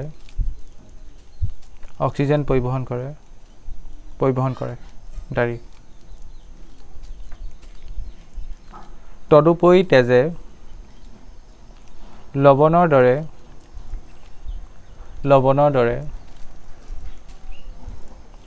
অন্য বহু পদাৰ্থ পৰিবহণ কৰে তেন্তে তেজে কি কৰে তেজৰ এটা পাৰ্ট থাকে সেইটো হৈছে প্লাজমা সেই প্লাজমাই কি কৰে খাদ্যবস্তু কাৰ্বন ডাই অক্সাইড আৰু নাইট্ৰজেন জাতীয় বৰ্জিত পদাৰ্থসমূহ পৰিবহণ কৰে আৰু তেজত যিটো লোহিত ৰক্তকণিকা থাকে বুলি কৈছিলোঁ মই RBC, সেইটোৱে কি কয় অক্সিজেন পৰিবহণ কৰে, কাৰণ অক্সিজেনৰ প্ৰতি তাৰ আসক্তি বেছি। আৰু তেজে তদুপৰি লৱণৰ দৰে কিছুমান পদাৰ্থ পৰিবহণ কৰে। সেইটো হ'ল তেজৰ পৰিবহণ তন্ত্ৰৰ কাৰ্য। এতিয়া তলত লিখিবা লচিকা পৰিবহণ তন্ত্ৰৰ কাৰ্য। লচিকা পৰিবহণ তন্ত্ৰৰ কাৰ্য। লচিকাই পাচিত পতকে পা প্ৰথম ছাত্ৰী চিদন্তিত পাচিত আৰু শোষিত চৰ্বিসমূহ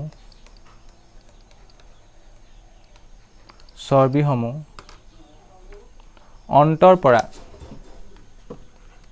পৰা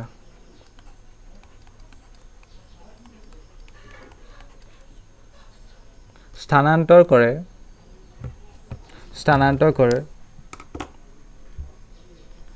আৰু অতিৰিক্ত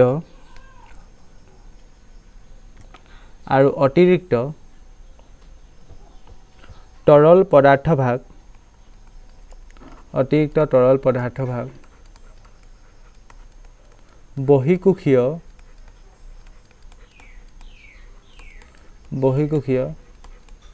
স্থানৰ পৰা তেজলৈ উভতাই আনে।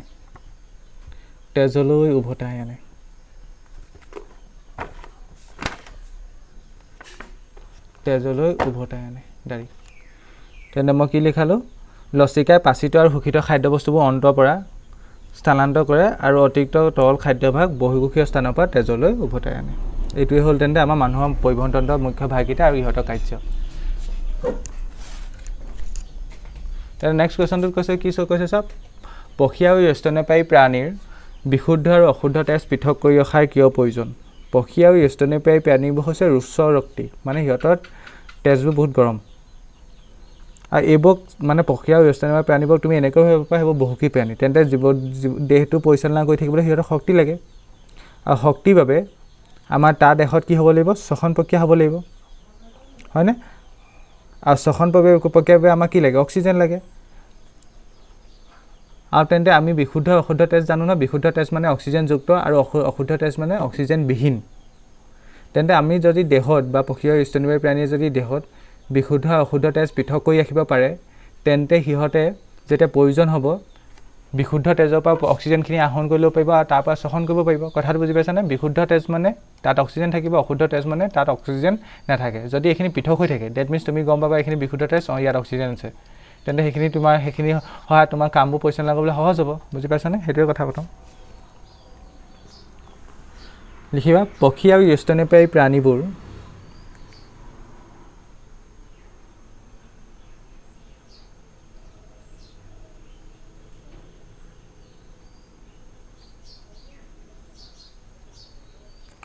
উচ্চ ৰক্তি।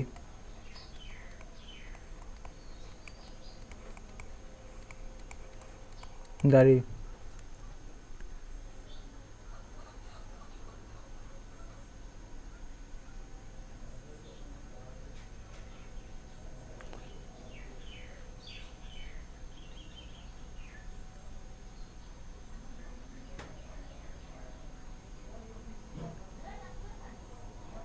পক্ষী আৰু স্তন্যপায়ী প্ৰাণীৰ দেহৰ উষ্ণতা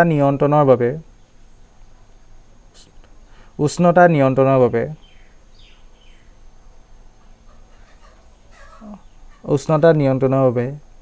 অধিক শক্তিৰ প্ৰয়োজন।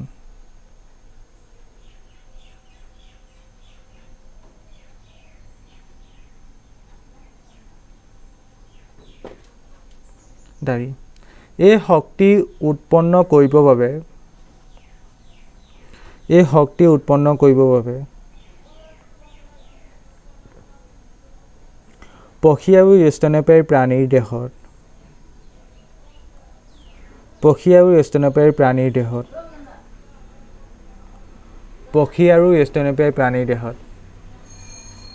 প্ৰচুৰ পৰিমাণৰ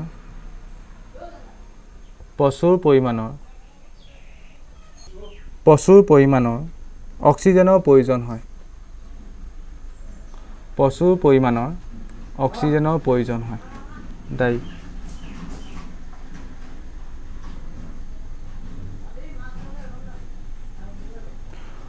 পক্ষী আৰু স্তন্যপায়ী প্ৰাণীৰ দেহত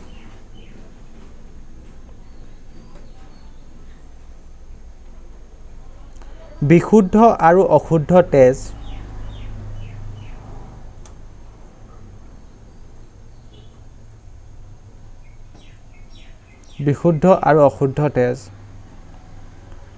পৃথক হৈ থাকিলে দেহৰ বিভিন্ন অংশত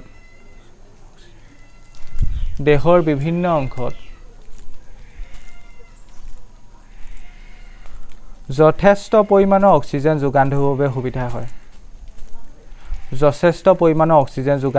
সুবিধা হয় দাৰি এটা হে লাষ্টত লিখি দিলে হ'ল আৰু সেয়েহে পক্ষী আৰু স্তন্যপায়ী প্ৰাণীৰ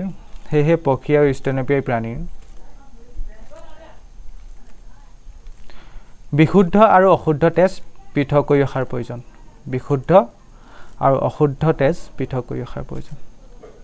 আশা কৰিছোঁ এইটো তোমালোকে বুজি পালা নেক্সট কুৱেশ্যনটো কি কৈছে উচ্চ খাপৰ উদ্ভিদৰ পৰিবহণ তন্ত্ৰ অংগসমূহ কি উচ্চ খাপৰ উদ্ভিদ মানে আমাৰ সৰু হেলাই চেলাই টাইপৰ কথা কোৱা নাই যিবোৰ উচ্চ খাপৰ উদ্ভিদ সিহঁতৰ অংগসমূহ কি মানে পৰিবহণ তন্ত্ৰ অংগসমূহ কি প্ৰথমটো জানাই এইটো জাইলেম কলা আৰু ফ্লোয়েম কলা এইটো একদম পপুলাৰ কুৱেশ্যন উদ্ভিদৰ দেহৰ উচ্চ খাপৰ উদ্ভিদৰ দেহৰ পৰিবহণ তন্ত্ৰৰ দুটা ভাগ থাকে এটা হৈছে জাইলেম কলা আনটো হৈছে ফ্লোয়েম কলা জাইলেম কলাই কি কৰে সদায় মনত ৰাখিবা পানী পৰিবহণ কৰে আৰু খনিজ লৱণ পৰিবহণ কৰে আৰু ফ্লোয়েম কলাই কি কৰে উদ্ভিদৰ দেহৰ যিটো খাদ্য উৎপন্ন হয় সেই খাদ্যটো যিহেতু পাতত উৎপন্ন হয় পাতৰ পৰা দেহৰ বিভিন্ন অংশলৈ সৰবৰাহ কৰে সদায় মনত ৰাখিবা উদ্ভিদৰ দেহৰ পৰিবহণ তন্ত্ৰৰ ভাগ দুটা হৈছে জাইলেম কলা আৰু ফ্লোয়েম কলা জাইলেম কলাই কি কৰে উদ্ভিদৰ দেহত যেটো পানী লাগে হালু সংশ্লেষণৰ বাবে হওক বা অন্যান্য কাৰ্যৰ বাবে হওক আৰু খনিজ লৱণ লাগে সেইটো মাটিৰ পৰা শোষণ কৰে ওকে সেইটো গম পালো জাইলেম কলাই আৰু ফ্লোয়েম কলাই কি কৰে হালু সংশ্লেষণ প্ৰক্ৰিয়াত যিখিনি খাদ্য দ্ৰব্য উৎপন্ন হ'ব সেইখিনি দেহৰ বিভিন্ন অংগলৈ পৰিবহণ কৰে তেনে মই লিখিছোঁ উচ্চ চাপৰ উদ্ভিদৰ পৰিবহণ তন্ত্ৰৰ অংগসমূহ হ'ল জাইলেম কলাই উদ্ভিদৰ দেহত মাটিৰ পৰা পানী আৰু খনিজ লৱণ পৰিবহণ কৰে আৰু ফ্লোয়েম কলাত কেতিয়াবা এইটো দিয়া থাকে দেই এইটো নিদিলেও সেইটো বা বিজ্ঞানৰ স্পেলিঙৰ লগত একো কথা নাই ফ্লোয়েম কলাই হালু সংশ্লেষণ প্ৰক্ৰিয়াত উৎপাদিত দ্ৰব্যবিলাক পাতৰ পৰা উদ্ভিদৰ দেহৰ অন্যান্য ঠাইবোৰলৈ পৰিবহণ কৰে আশা কৰিছোঁ এইটো বুজি পালা নেক্সট কুৱেশ্যন 4 নম্বৰ উদ্ভিদৰ দেহত পানী আৰু খনিজ লৱণ কেনেদৰে পৰিবহণ হয় পানী আৰু খনিজ লৱণ পৰিবহণ হ'বলৈ কি হয় মই একেই কথা ক'লোঁ নহয় ইয়াত কি থাকে ক'লোঁ জাইলেম কলা থাকে জাইলেম কলাই কি কৰে পানী আৰু খনিজ লৱণ পৰিবহণ কৰে সেইখিনিকে এতিয়া আমি লিখিব লাগে কেনেদৰে পৰিবহণ হয় প্ৰচেছটো লিখিব লাগে উদ্ভিদৰ দেহত শিপাৰ সহায়ত জাইলেম কলাৰ দ্বাৰা পানী আৰু খনিজ লৱণ পৰিবহণ হয় সেইটো কথা আমি জানোৱেই জাইলেম কলাই উদ্ভিদৰ শিপা কাণ্ড আৰু পাতৰ মাজত সংযোগ হৈ গোটেই দেহতে পানী সৰবৰাহ হ'ব পৰাকৈ এটা সংবহন হুতি সৃষ্টি কৰে ধৰি লোৱা এজোপা গছত ধৰি লোৱা শিপাৰ সহায়ত জাইলেম কলাৰ দ্বাৰা পানীটো শোষণ হৈ যায় আৰু জাইলেম কলাই গোটেই দেহতে এটা সংবহন হুতি সৃষ্টি কৰে মানে এটা সিস্টেম সৃষ্টি কৰে বুজি পাইছা যাৰ দ্বাৰা পানীটো পাৰ হৈ যাব পাৰে মানে পানীটো পৰিবহণ হ'ব পাৰে সেইটো ইয়াত লিখিছোঁ জাইলেম কলাই উদ্ভিদৰ শিপা মানে তলৰ শিপাবৰ কথা কৈছে কাণ্ড ডালবৰ কথা কৈছে আৰু পাতৰ মাজত সংযোগ হৈ গোটেই দেহতে পানী সৰবৰাহ হ'ব পৰাকৈ এটা সংবহন হুতি সৃষ্টি কৰে দাৰি শিপাৰ যিবিলাক কোষ মাটিৰ লগত স্পৰ্শ কৰি থাকে শিপাত ইয়াত কিছুমান কোষ মাটিৰ লগত স্পৰ্শ কৰি থাকিব প্ৰত্যক্ষভাৱে সেইবিলাকে সক্ৰিয়ভাৱে আয়নবিলাক গ্ৰহণ কৰি থাকে এতিয়া মাটিৰ পৰা সক্ৰিয়ভাৱে কিবোৰ গ্ৰহণ কৰে আয়নবোৰ গ্ৰহণ কৰে সেই শিপাৰ কোষবোৰে দাৰি ইয়াৰ ফলত শিপা আৰু মাটিৰ মাজত আয়নৰ গাঢ়তাৰ তাৰতম্য ঘটে ইয়াৰ ফলত কি হয় শিপা আৰু মাটিৰ মাজত আয়নৰ গাঢ়তাৰ তাৰতম্য ঘটে আৰু এনে তাৰতম্য দূৰ কৰিবলৈ শিপাই মাটিৰ পৰা পানী শোষণ কৰে ইয়াত কি হয় শিপাত কিছুমান কোষ থাকে কোষবোৰে আয়ন গ্ৰহণ কৰি থাকে তাৰ ফলত সিহঁতৰ এটা তাৰতম্য হয় মানে ইয়াত বেছি ইয়াত কম তেনেকুৱা ধৰণৰ এটা তাৰতম্য হয় গাঢ়তাৰ আৰু তাৰ ফলত শিপাই পানীটো ওপৰলৈ শোষণ কৰি লৈ যায় তেন্তে ভিডিওটো পোষ্ট কৰি নোট কৰি লোৱা ইয়াত তোমালোকে দেখিছা চাগে এটা লগো দেখিছা চাগে www.youtube.com এডুজন আছামিজ মই আকৌ কৈছোঁ এইবোৰ মানে লিখি থকাবোৰ কোনো কপি নহয় এইবোৰ চব মই নিজে লিখা হয় ইয়াত যে লগোটো আছে এইটো একচুৱেলি তোমালোকে যিসকল জানা এইটো চেনেলৰ পুৰণা ছাবস্ক্ৰাইবাৰ তেওঁলোকে জানা এই চেনেলটোৰ নাম তোমালোকে এতিয়া য'ত ভিডিঅ' চাই চেনেলটোৰ নাম একচুৱেলি প্ৰথমে লেটছ এপ্ৰ'চ নাছিলে বেলেগ এটা নাম আছিলে এইটো নাম আছিলে সেইকাৰণে ইয়াৰ লগোটো সেইটো সময়ত বনোৱাৰ কাৰণে ইয়াৰ লগতো সেইটোৱে থাকিলে একচুৱেলি এইটো মই বনোৱাই হয় এইটো কোনো মানে নোটছটো মই লিখাই হয় বা এইবোৰ চব মই লিখাই হয় এইটো কোনো কনফিউজ হ'ব নালাগে বা ক'ৰবাৰ পৰা কপি কৰা নাই মই আশা কৰিছোঁ এইটো নোট কৰিলে এতিয়া নেক্সট কুৱেশ্যনটো চোৱা উদ্ভিদৰ দেহত খাদ্যৰ কেনেদৰে সংবহন কৰে এতিয়া মই কৈছোঁ ন পানী সংবহন হ'ব হ'লে কি লাগে জাইলেম কলা খাদ্যৰ কাৰণে কি লাগে ফ্লেম কলা এতিয়া ফ্লেম কলা কামখিনি লিখিব লাগিব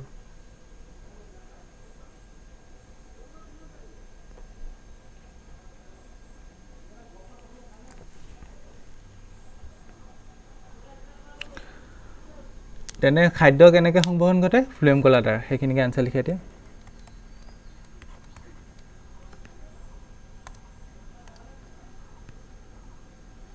উদ্ভিদৰ দেহত সৰি এক মিনিট ৰ'বা সংবহন কলা ফ্লুৱেমৰ যোগেদি সংবহন কলা ফ্লুৱেমৰ যোগেদি পাতৰ পৰা উদ্ভিদ দেহৰ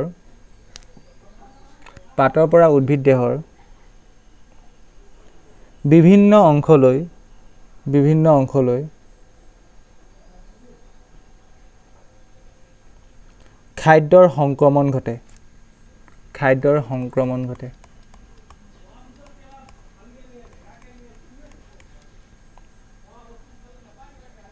দাৰি এই কাৰ্য চালনী নলিকা দাই দি লিখিবা এই কাৰ্য চালনী নলিকা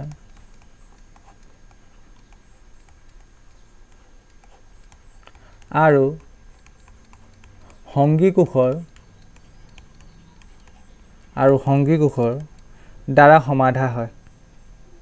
দ্বাৰা সমাধা হয় দাৰি খাদ্যসমূহৰ এই ধৰণৰ পৰিবহন ঊৰ্ধ্বমুখী আৰু নিম্নমুখী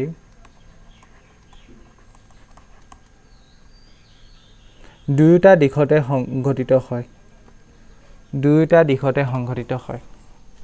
দাৰি এই প্ৰক্ৰিয়াত প্ৰয়োজন হোৱা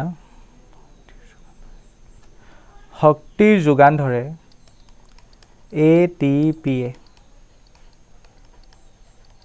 ATPয়ে দাৰি ইয়াৰ দ্বাৰা ফ্লুৱেমৰ আশীতি চাপৰ বৃদ্ধি ঘটে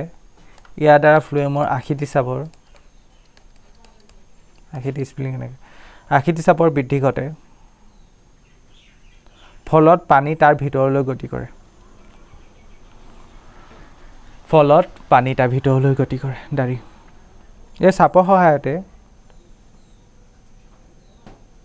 এই চাপৰ সহায়তে পদাৰ্থবিলাক কম চাপযুক্ত ফ্লুৱেম কলালৈ গতি কৰে দাৰি ইয়াৰ ফলত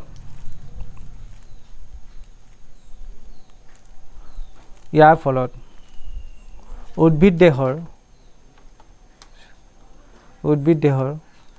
আৱশ্যকীয়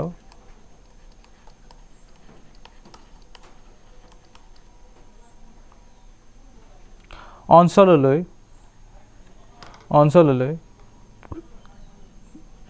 ফ্লুৱেম কলাই খাদ্যৰ সংক্ৰমণ ঘটায়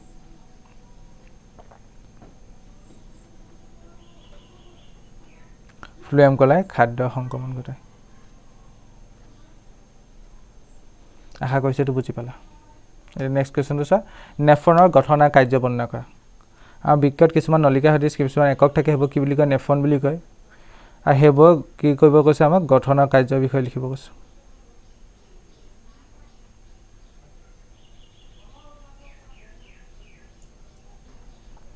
প্ৰথম লিখিবা নেফ্ৰনৰ গঠন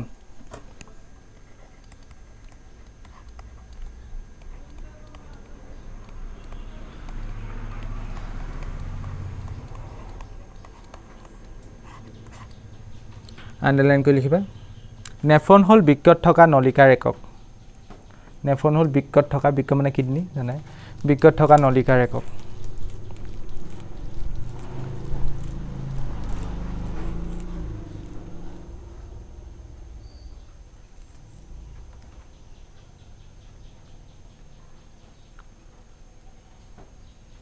নেফ্ৰনবোৰ ইটো সিটোৰ লগত সংঘবদ্ধ হৈ থাকে নেফ্ৰনবোৰ ইটো সিটোৰ লগত সংঘবদ্ধ হৈ থাকে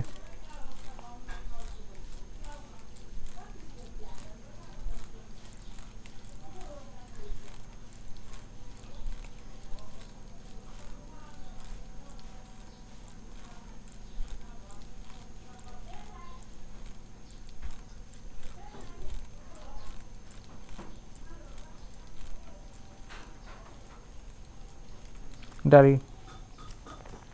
নেফ্ৰনবোৰ প্ৰধানকৈ দুটা ভাগত বিভক্ত নেফ্ৰনবোৰ প্ৰধানকৈ দুটা ভাগত বিভক্ত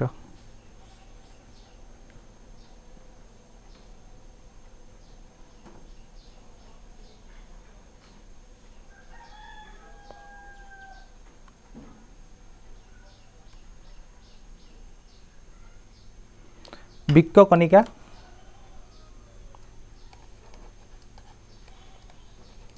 বৃক্ক কণিকা আৰু বৃক্কীয় নলিকা দাৰি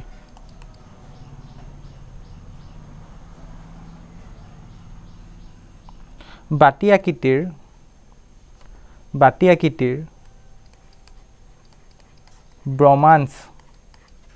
ব্ৰমাঞ্চ কেপচুল বাতি আকৃতিৰ ব্ৰমাঞ্চ কেপচুল আৰু গ্ল'মেৰুলাছৰ দ্বাৰা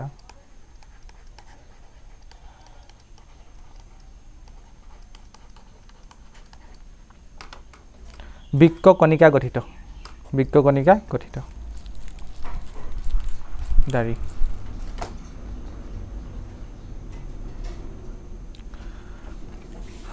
তেন্তে এইটো আছিলে নেফ্ৰনৰ গঠন এতিয়া তলত লিখিবা নেফ্ৰনৰ কাৰ্য লিখি আণ্ডাৰলাইন কৰা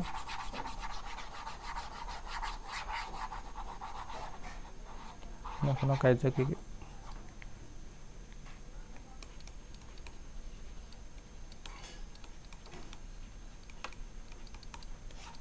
এক নম্বৰ 2 নম্বৰকে লিখি যাব 1 নম্বৰ পইণ্টটো লিখা নেফ্ৰনৰ গ্ল'মেৰুলাছে ওপৰ লিখি দিছিলে চনটো এই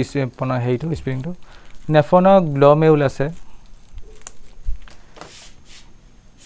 তেজ পৰিস্ৰাৱন কৰে মানে সেকে তেজ পৰিস্ৰাৱন কৰে দাৰি নেফ্ৰনে তেজৰ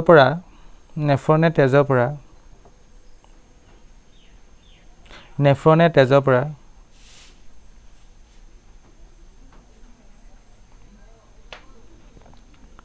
নাইট্ৰজেন জাতীয় উপজাত পদাৰ্থসমূহ এইটো 2 নম্বৰ লিখিবা দেই প্ৰথমটো লিখিবা কি ক'লো মই নেফ্ৰনৰ গ্ল'মেৰুলাছে তেজ পৰিবহন কৰে এতিয়া 2 নম্বৰটো লিখিবা নেফ্ৰনে তেজৰ পৰা নাইট্ৰজেন জাতীয় উপজাত পদাৰ্থসমূহ সেকি বাহিৰ কৰে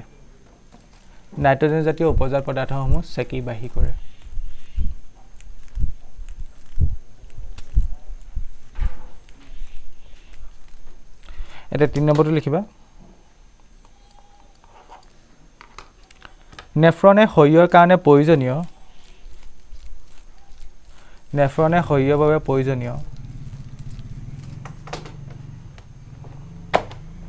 বিভিন্ন পদাৰ্থ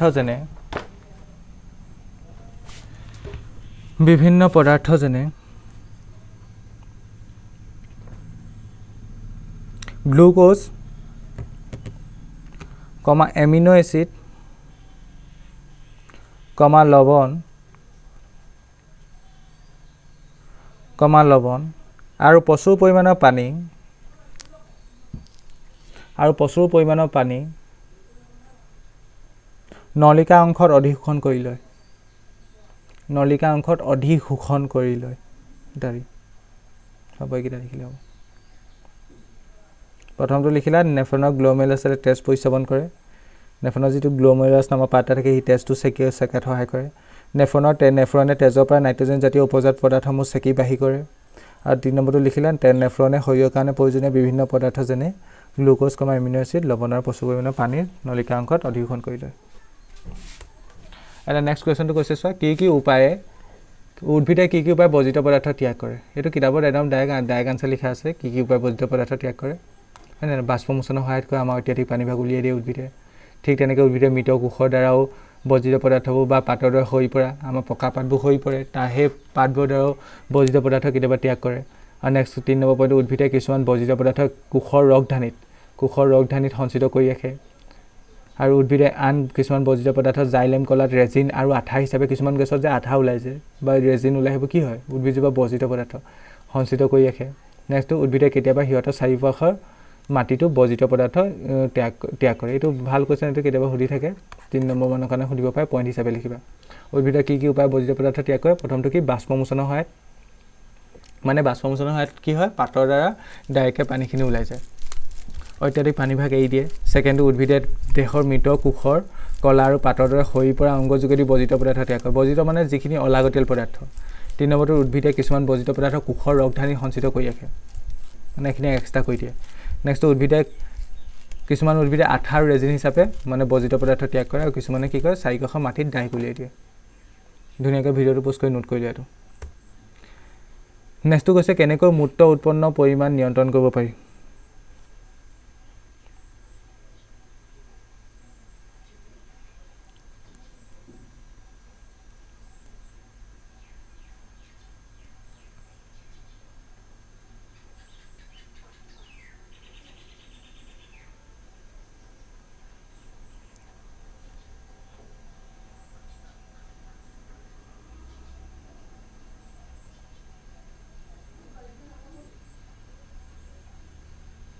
লিখিবা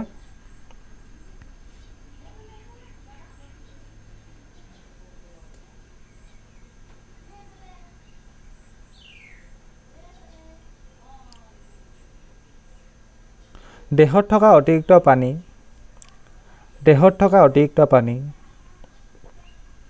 আৰু উপজাত পদাৰ্থসমূহৰ ওপৰত উৎপন্ন হোৱা মূত্ৰৰ পৰিমাণ নিৰ্ভৰ কৰে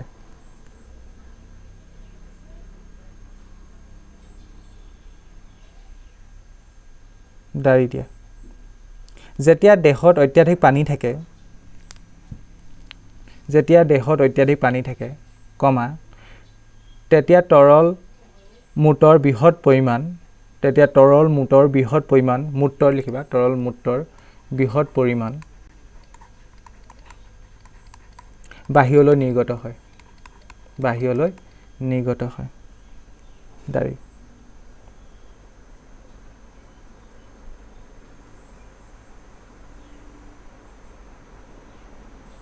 আনহাতে ইউৰিক এচিড আদিৰ দৰে নাইট্ৰজেন জাতীয় বৰ্জিত পদাৰ্থৰ পৰিমাণ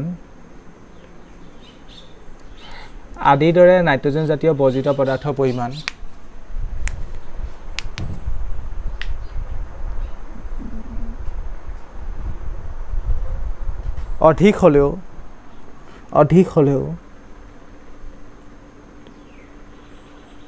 হ'লেও অপসাৰিত মূত্ৰৰ পৰিমাণ বৃদ্ধি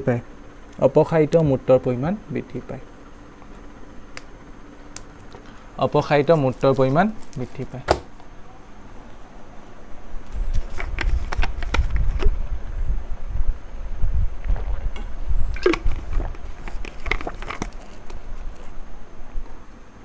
নেক্সট কুৱেশ্যন মানে অনুশীলনী আৰু এটা কি কৈছে সব মানুহৰ বৃক্ক দুটা কোনটো তন্ত্ৰৰ অন্তৰ্গত মানুহৰ বৃক্কটা পৰিপুষ্টি হয় জানো আমি খোৱা বোৱাত ইউজ কৰোঁ নকৰোঁ শ্বসন হয় জানো নহয় কোনটো হয় তেন্তে ৰেচন হয় আমি বৰ্জিত পদাৰ্থবোৰ উলিয়াবলৈ ইউজ কৰোঁ হয়নে তেন্তে প্ৰথমটো আনসাৰ কি হ'ব এইবোৰ MCQ টাইপ কুৱেশ্যনৰ 1 নং আনসাৰ এনেকৈ লিখিবা পৰীক্ষাত আহিলে এইটোৱে আহিছে ধৰি লোৱা কেনেকৈ লিখিবা 1 নং আনসাৰ এনেকৈ ধুনীয়াকৈ লিখিবা চি লগত লিখি দিবা ৰেচন এইটো একদম প্ৰপাৰ মেথড 2 নম্বৰটো এতিয়া 2 নং আনসাৰ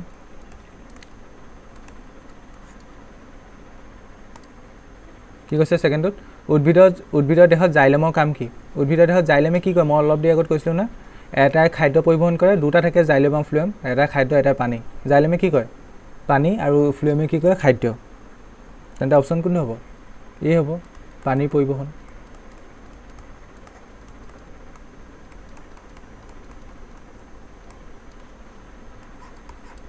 সেকেন্ডটো কি কৈছে স্বপোষীয় পৰিপুষ্টিত প্ৰয়োজন হয় কি প্ৰয়োজন হয় স্বপোষিত পুষ্টিত আমাক কাৰ্বন ডাই অক্সাইড লাগে অবভিয়াছলি বায়ুমণ্ডলৰ পৰা লয় পানীও লাগে এই দুটা লাগে ঠিক তেনেকৈ হ'ব পত্ৰশৰীৰটো লাগে কাৰণ সূৰ্য পোহৰ শোষণ কৰিব লাগিব ন সূৰ্য পোহৰ লাগে মানে ডেট মিনছ কোনটো হ'ব ওপৰ আটাইকেইটা হ'ব এইটো কুৱেশ্যন টেষ্ট পেপাৰত পায়ে থাকিবা আহিয়ে থাকে এইটো কুৱেশ্যন স্বপোষীয় পৰিপুষ্টিত প্ৰয়োজন হয় ওপৰ আটাইকেইটা নেক্সটটো পায়োভেদ অনুভাগী কাৰ্বন ডাই অক্সাইড পানী আৰু শক্তি উৎপন্ন হোৱা বিক্ৰিয়াটো সংঘটিত হয় ক'ত মানে শ্বসন প্ৰক্ৰিয়াটো সংঘটিত হয় সেইটো দিছে ক'ত সংঘটিত হয় মাইটকণ্ড্ৰিয়াত সংঘটিত হয় মনত ৰাখিবা ক'ত সংঘটিত হয় মাইটকণ্ড্ৰিয়াত তেন্তে অপশ্যন কোনটো হ'ব মাইটকণ্ড্ৰিয়া ক'ত আছে বিত আছে ওকে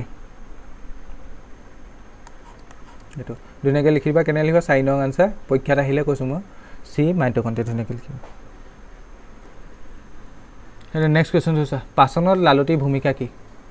আমাৰ খাদ্য পাচনত লালতিয়ে কি ভূমিকা গ্ৰহণ কৰে খাদ্যটো সৰল কৰাত সহায় কৰে হয়নে নহয় সেইটোৱে লালতিয়ে খাদ্যৰ জটিল অংশবোৰক সৰল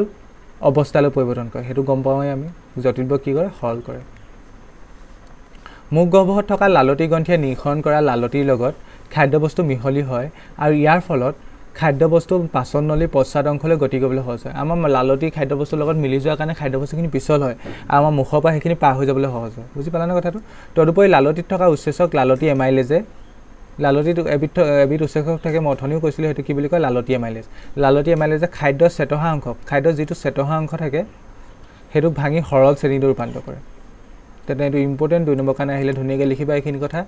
লালতিয়ে কি কৰে তেন্তে জটিল অংশবোৰক ভাঙে তদুপৰি লালতিত থকা এমাইলেজে খাদ্যৰ চেতহা অংশক সৰল শ্ৰেণীলৈ ৰূপান্তৰ কৰে যদিহে এই কুৱেশ্যনটো যদি 1 নম্বৰ কাৰণে আহে ইমানখিনি এমাইল লিখিব নালাগে জাষ্ট লিখি দিবা লালতিয়ে চেতহাৰ অংশক ভাঙি সৰল শ্ৰেণীলৈ পৰিৱৰ্তন কৰে সিমানটো লিখিলে হ'ব লালতিয়ে চেতহাৰ অংশক ভাঙি সৰল শ্ৰেণীলৈ ৰূপান্তৰ কৰে ঠিক আছে আশা কৰিলোঁ বুজি পালা এইটো ভিডিঅ'টো পোষ্ট কৰি ধুনীয়াকৈ নোট কৰি লোৱা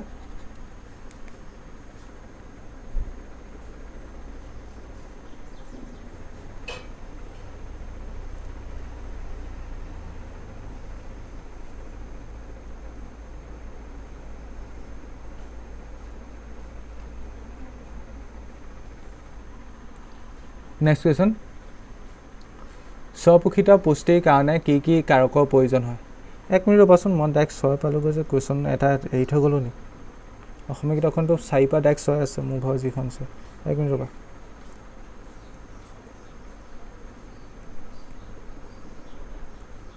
ৱেইট প্লিজ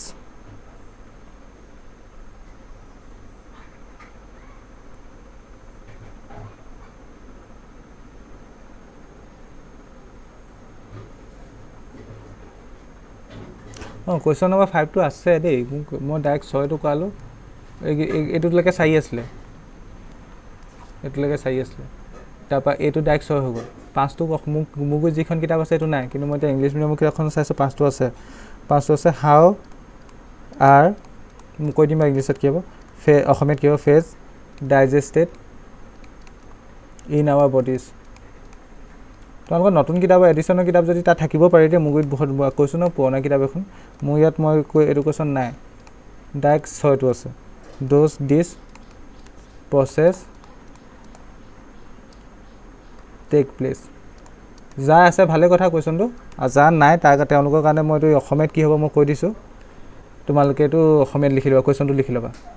5 নম্বৰ কুৱেশ্যনটো মোক অসমীয়াত কি হ'ব কৈছোঁ একদম একজেক্ট ক'ব নোৱাৰিম how are fats digested in our body আমাৰ দেহত কেনেকৈ চৰ্বিসমূহ পাচন হয় প্ৰথমটো অৰ্থ সেইটো আমাৰ দেহত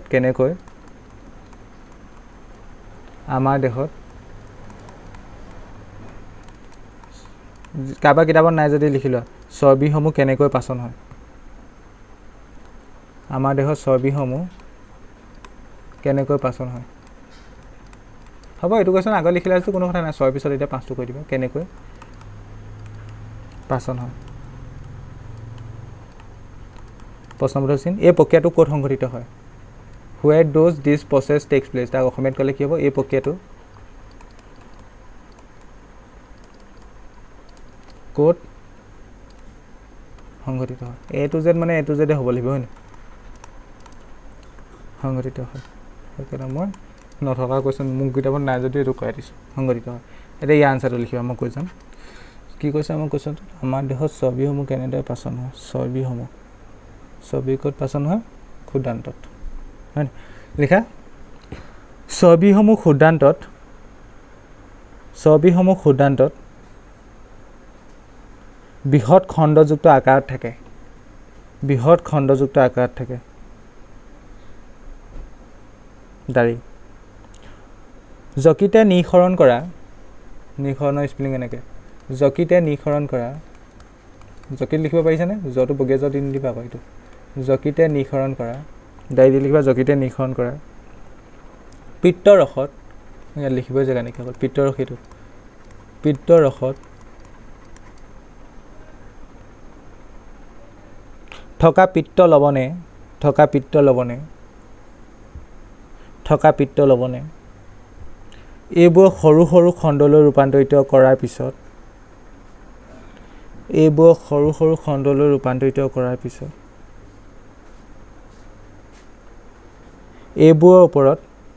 এইবোৰৰ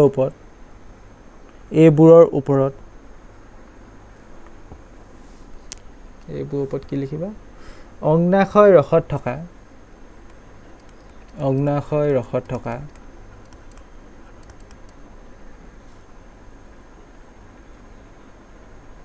লাইপেজে ক্ৰিয়া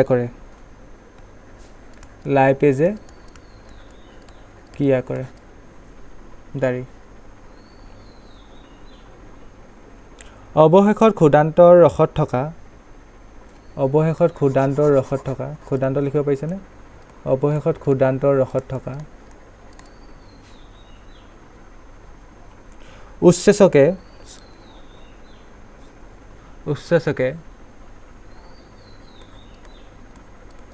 চৰ্বিসমূহ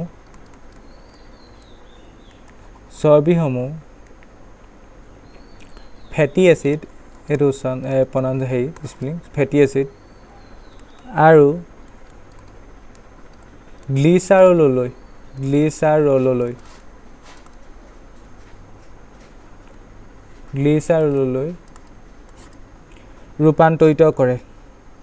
ৰূপান্তৰিত কৰে দাড়ি আমাৰ দেহত চৰ্বিসমূহ কেনেদৰে পাচন হয় এইটো লিখাই দিলোঁ ৰূপান্তৰিত কৰে আকৌ ক'ব লাগিব নি মই আকৌ ক'ব নোৱাৰোঁ কি লিখাইছে পাহৰি থাকিলোঁ সেইটোৱে যিটো লিখাইছে সেইটো যিটো মাৰিলে আকৌ এবাৰ চাই লওঁ এই পাৰ্টটো প্লে কৰি চাই লওঁ অকণমান এই প্ৰক্ৰিয়াটো ক'ত সংঘটিত হয় ক্ষুদ্ৰান্তত সংঘটিত হয় এই প্ৰক্ৰিয়াটো ক্ষুদ্ৰান্তত সংঘটিত হয় পেগা চেঞ্জ কৰি লিখিবা এই প্ৰক্ৰিয়াটো ক্ষুদ্ৰান্তত সংঘটিত হয় দাড়ি এবাৰ 7 নম্বৰ কুৱেশ্যন ঠিকে আছে এই কুৱেশ্যনটো একচুৱেলি মোৰ কিতাপত আগৰ 6 নম্বৰ কুৱেশ্যনটো মোৰ নাছিলেই 5 নম্বৰ কুৱেশ্যনটো ডাইৰেক্ট 4 পৰা ডাইৰেক্ট দেখোন 6 মই এতিয়াহে মন কৰিছোঁ স্বপোষিত পুষ্টিৰ কাৰণে কি কাৰকৰ প্ৰয়োজন এইটো আৰু বহুত কমন কুৱেশ্যন কাৰ্বন ডাই অক্সাইড লাগে জানো পানী লাগে জানো পত্ৰহৈত লাগিব জানো সূৰ্য পোহৰ লাগিব জানো লিখি দিলে হ'ল স্বপোষিত পুষ্টিৰ কাৰণে কি কাৰকৰ প্ৰয়োজন কাৰ্বন ডাই অক্সাইড পানী পত্ৰহৈত আৰু সূৰ্য পোহৰ ইয়াৰ উপজাত পদাৰ্থসমূহ কি মানে স্বপোষিত পুষ্টিত কি উৎপন্ন হয় খাদ্য উৎপন্ন হোৱাৰ লগে লগে লগতে কি উৎপন্ন হয় পানী আৰু অক্সিজেন যিসকলে মোৰ ভিডিঅ'টো চাইছে আগৰ ভিডিঅ'টো গম পাবা কেনেকৈ কি উৎপন্ন হয় পেগা চেঞ্জ কৰি লিখিবা তেন্তে উপজাত স্বপোষিত পুষ্টিত প্ৰধানকৈ কাৰ্বহাইড্ৰেট আৰু গ্লুক'জ উৎপন্ন হয় এইকেইটা প্ৰধান বস্তু আৰু লগতে ইয়াত কি উৎপন্ন হয় পানী উৎপন্ন হয় আৰু অক্সিজেন উৎপন্ন হয় ভিডিঅ'টো প'ষ্ট কৰি ধুনীয়াকৈ লিখি লোৱা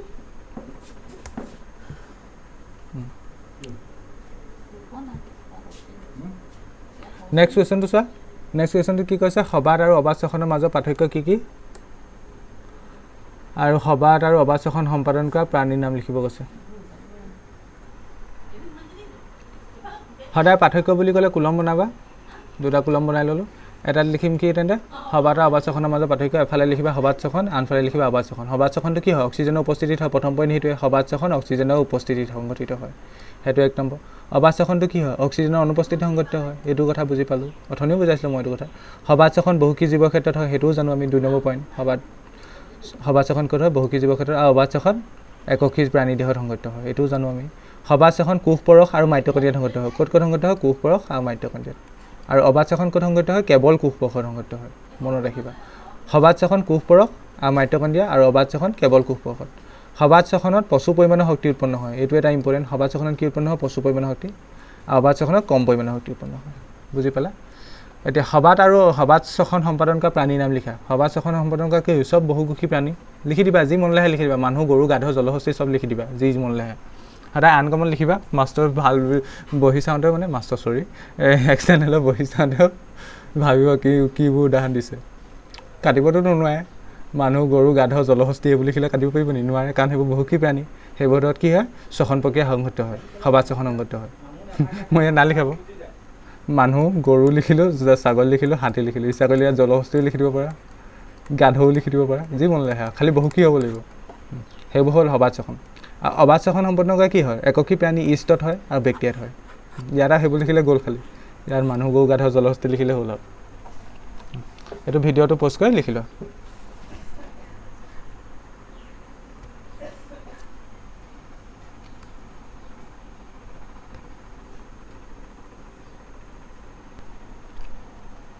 এতিয়া নেক্সট কুৱেশ্যনটোত কি কৈছে? প্ৰচুৰ গেছ বিনিময়ৰ কাৰণে কৰিব পৰাকৈ বায়ুকোষবিলাক কেনেকৈ গঠন হৈছে? এই কুৱেশ্যনটো আকৌ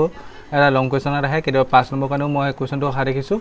আৰু কেতিয়াবা 3 নম্বৰ কাৰণেও অহা দেখিছোঁ। 5 নম্বৰ কাৰণে মানে মই সেইকাৰণে ছাফিচিয়েণ্ট লিখি দিছোঁ, যাতে 5 নম্বৰ আহিলেও কোনো 1 নম্বৰ কাটিব নোৱাৰে। ইমানখিনি লিখিলে 5 নম্বৰ আহিলেও তোমালোকে পাবা, 3 নম্বৰ আহিলেতো এইখিনি লিখিলেতো আৰু পাবা, ঠিক একো কথা নাই। এতিয়া কি কৈছে? আমাৰ প্ৰচুৰ গেছ বিনিময় কৰিব পৰাকৈ বায়ুকোষবিলাক কেনেকৈ গঠিত হৈছে? জেনেৰেলি আমি ইয়াত বায়ুকোষৰ গঠনটো লিখিব লাগে। ধুনীয়াকৈ এবাৰ দুবাৰ পঢ়ি যাব, বস্তুখিনি মনত থাকি যাব। হাওঁফাওঁৰ ভিতৰত শ্বাসনলীডাল সৰু সৰু কিছুমান শাখাত বিভক্ত হৈ বায়ুকোষ নামৰ ক্ষুদ্ৰ ক্ষুদ্ৰ বেলুন সদৃশ অংগ সৃষ্টি হৈছে। বায়ুকোষবোৰ কি? জেনেৰেলি হাওঁফাওঁত থকা কিছুমান বেলুন সদৃশ অংগ হয়। বায়ুকোষবিলাকৰ অসংখ্য ক্ষুদ্ৰ ক্ষুদ্ৰ ৰক্ত নলিকাই জালিকা গঠন কৰে। বায়ুকোষবোৰৰ ওপৰত এনেকৈ সৰু সৰু এনেকুৱা ৰক্ত কেশিকা থাকে, সেইবোৰে তেনেকৈ জালিকা গঠন কৰে।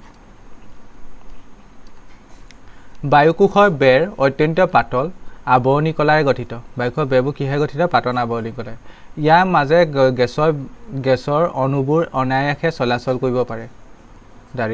প্ৰত্যেক বায়ুকোষৰ বাহিৰ ফালে একোখন অতি ঘন ৰক্তজালিকা থাকে, ঠিক আছে। সেই ৰক্তজালিকাই গঠন কৰা ৰক্ত কেশিকাবোৰৰ বেৰ অতি পাতল। এইবোৰৰ মাজেদি গেছৰ অণু সহজে অহা যোৱা কৰিব পাৰে। বায়ুকোষৰ চাৰিওফালে থকা ৰক্ত কেশিকাবোৰৰ বেৰ আৰু বায়ুকোষৰ বেৰ অতি ঘনিষ্ঠভাৱে লাগি থাকে। অক্সিজেন বায়ুকোষৰ পৰা তেজলৈ আৰু কাৰ্বন ডাই অক্সাইড তেজৰ পৰা বায়ুকোষলৈ প্ৰৱেশ কৰে। বায়ুকোষবোৰৰ পৃষ্ঠভাগ যদি মেলি দিয়া হয় তেন্তে ই 80 মিটাৰ স্কোৱাৰ মান আগুৰি থাকিব।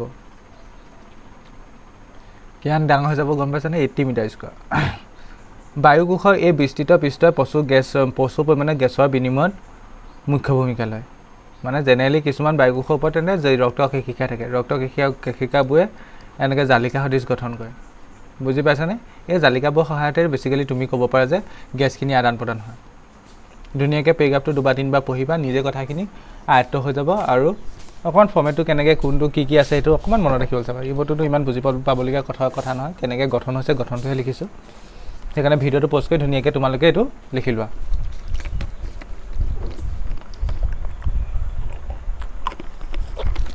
এতিয়া ইয়াৰ পিছত নেক্সট কুৱেশ্যনটো কি কৈছে চোৱা। আমাৰ দেহত অক্সিজেনৰ পৰিমাণ কমি গ'লে কি হ'ব? আমাৰ দেহত অক্সিজেন পৰিমাণ কমি গ'লে কি হ'ব? শ্বসনটো ব্যাহত হ'ব। আমাৰ দেহত শ্বসন হ'ব হ'লে, বা আমাৰ দেহ বুলি নহয়, সকলো প্ৰাণী দেহত শ্বসন হ'বলৈ কি লাগে? অক্সিজেন লাগে। অক্সিজেনটোৱে যদি নাপায় শ্বসন নহ'ব, আৰু শ্বসন নহ'লে শক্তি উৎপন্ন নহ'ব। কাৰণ শ্বসনৰ পৰাই কি উৎপন্ন হয়? শক্তি উৎপন্ন হয়। তেন্তে শ্বসন নহ'লে, শক্তি উৎপন্ন নহ'লে জীৱ এটা জীয়াই থাকিব পাৰিব জানো? নোৱাৰে। জীৱন প্ৰক্ৰিয়াসমূহ ব্যাহত হৈ যাব। তেন্তে আমাৰ দেহত অক্সিজেনৰ পৰিমাণ কমি গ'লে শ্বসন প্ৰক্ৰিয়া ব্যাহত হ'ব। ব্যাহতমান হ'ব মানে বাধা আহিব শ্বসন প্ৰক্ৰিয়াত। ইয়াৰ ফলত দেহত পৰ্যাপ্ত পৰিমাণৰ শক্তি উৎপন্ন নহ'ব আৰু আমাৰ জীৱন প্ৰক্ৰিয়াসমূহ ব্যাহত হ'ব, বা স্তব্ধ লিখাটো নহ'লে জীৱন প্ৰক্ৰিয়াবোৰ ব্যাহত হৈ পৰিব। তদুপৰি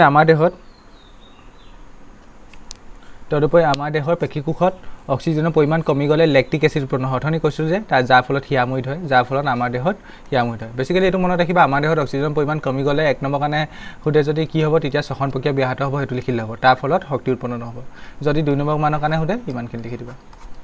ঠিক আছে। ভিডিঅ'টো প'ষ্ট কৰা, ধুনীয়াকৈ লিখি লোৱা। এতিয়া নেক্সট কুৱেশ্যনটো কৈছে, মানুহৰ দেহত সংঘটিত দ্বৈত ৰক্ত সংবহন তন্ত্ৰটো বৰ্ণনা কৰা, ইয়াৰ প্ৰয়োজন কি?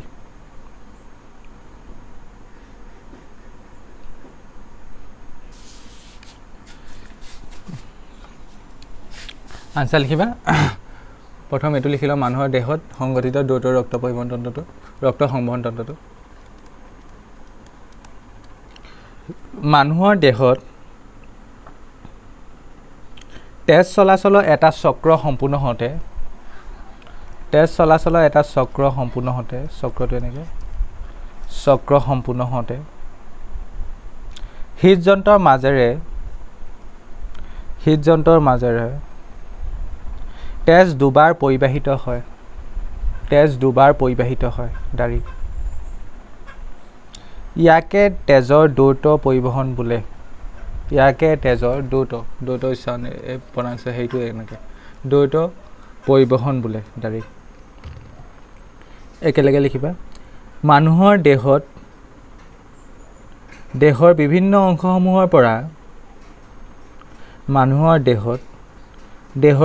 অংশসমূহৰ পৰা অক্সিজেনবিহীন তেজ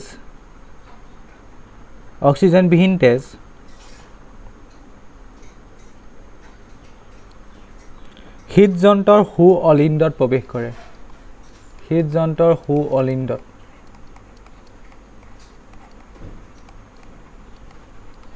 প্ৰৱেশ কৰে।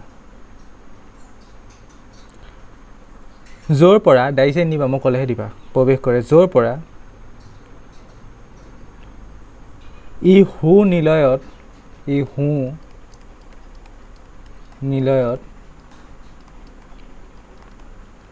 প্ৰৱেশ কৰে আৰু তাৰ পিছত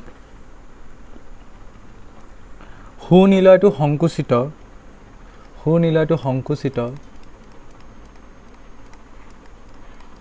আৰু তাৰ পিছত সুনিলয়টো সংকুচিত হৈ তেজ হাঁওফাওলৈ যায় য'ত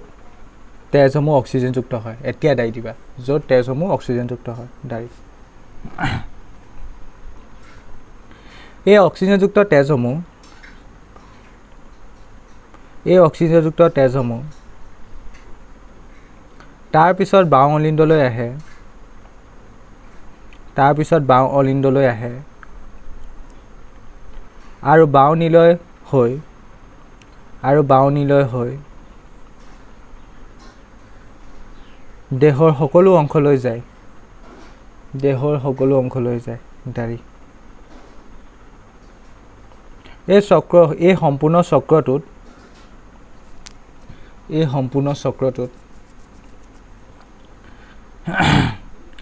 তেজসমূহ হৃদযন্ত্ৰৰ মাজেৰে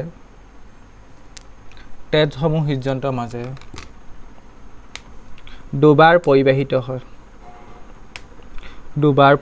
হয় দাঢ়ি।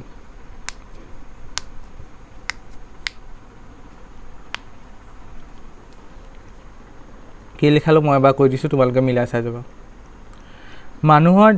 দেহত তেজ চলাচলৰ এটা চক্ৰ সম্পূৰ্ণ হওঁতে হৃদযন্ত্ৰৰ মাজেৰে তেজ দুবাৰ পৰিবাহিত হয় দাঢ়ি। ইয়াক তেজৰ দ্ৰুত পৰিবহণ বোলে। অ'কে। মানুহৰ দেহৰ বিভিন্ন অংশসমূহৰ পৰা অক্সিজেনবিহীন তেজ হৃদযন্ত্ৰৰ সুঅলিন্দত প্ৰৱেশ কৰে, য'ৰ পৰা ই সুনিলয়ত প্ৰৱেশ কৰে আৰু তাৰ পিছত সুনিলয়টো সংকুচিত হৈ তেজ হাঁওফাওলৈ যায় য'ত তেজসমূহ অক্সিজেনযুক্ত হয়। বহুত দীঘল লাইন, ইয়াত দাই দিবা। এই অক্সিজেনযুক্ত তেজসমূহ তাৰ পিছত বাওঁ অলিন্দলৈ আহে আৰু বাওঁ নিলয় হৈ দেহৰ সকলো অংশলৈ যায় দাঢ়ি। এই সম্পূৰ্ণ চক্ৰটোত তেজসমূহ হৃদযন্ত্ৰৰ মাজত দুবাৰ পৰিবাহিত হয় দাঢ়ি। এতিয়া ইয়াৰ প্ৰয়োজনীয়তা মানে দ্বৈত ৰক্ত পৰিবহণ তন্ত্ৰৰ প্ৰয়োজনীয়তা লিখিবা, তলত লিখিবা। দ্বৈত ৰক্ত সংবহন তন্ত্ৰৰ প্ৰয়োজনীয়তা।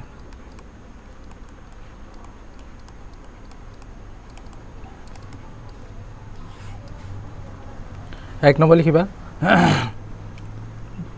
অক্সিজেনযুক্ত আৰু অক্সিজেনবিহীন তেজৰ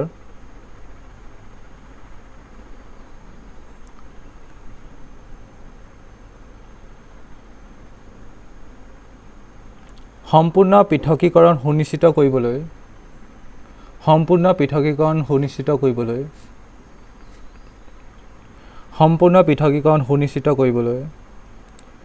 দ্বৈত ৰক্ত সংবহন তন্ত্ৰৰ প্ৰয়োজন দাঢ়ি।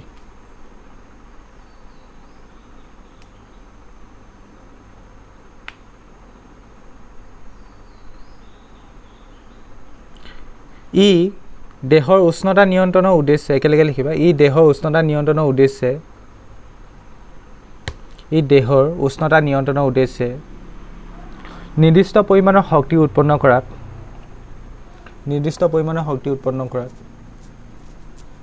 ভূমিকা লয় দাৰি 2 নম্বৰটো লিখিবা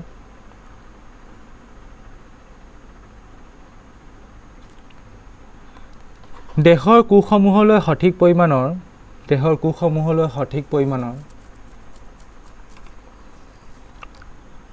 অক্সিজেনৰ যোগান সুনিশ্চিত কৰিবলৈ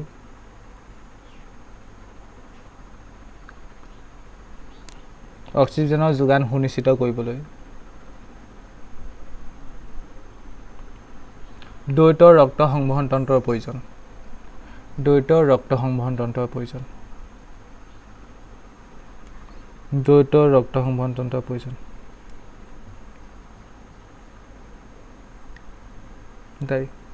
নেক্সট কোৱেশ্চন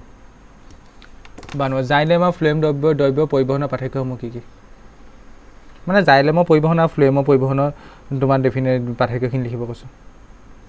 এফালে লিখিলোঁ জাইলেমৰ পৰিবহণ আনফালে লিখিলোঁ ফ্লেমৰ পৰিবহণ জাইলেমে কি কৰে উদ্ভিদৰ দেহত পানী আৰু খনিজ লৱণ পৰিবহণ কৰে মই ইতিমধ্যে 3বাৰমান ক'লোঁ ফ্লেমে কি কৰে দেহত খাদ্য সংবহন কৰে বা খাদ্য পৰিবহণ কৰে জাইলেমৰ পৰিবহণ কি একমুখী এটা দিশতে হয় ধৰি লোৱা তলৰ পৰা ওপৰলৈ গৈছে একমুখী আৰু ফ্লেমৰ পৰিবহণ কি বহুমুখী মানে সকলো দিশত হ'ব পাৰে নেক্সটটো জাইলেমৰ পৰিবহণত কোনো ধৰণৰ শক্তিৰ প্ৰয়োজন নাই জাইলেমৰ পৰিবহণত কি হয় শক্তিৰ প্ৰয়োজন নাথাকে আনহাতে ফ্লেমৰ পৰিবহণত শক্তিৰ প্ৰয়োজন হয় ঠিক আছে নেক্সটটো জাইলেমৰ পৰিবহণ পচেডনৰ ওপৰত নিৰ্ভৰশীল আৰু ফ্লেমৰ পৰিবহণ পচেডনৰ ওপৰত নিৰ্ভৰশীল নহয় এইটো ধুনীয়াকৈ নোট কৰি লোৱা ভিডিঅ'টো পোষ্ট কৰি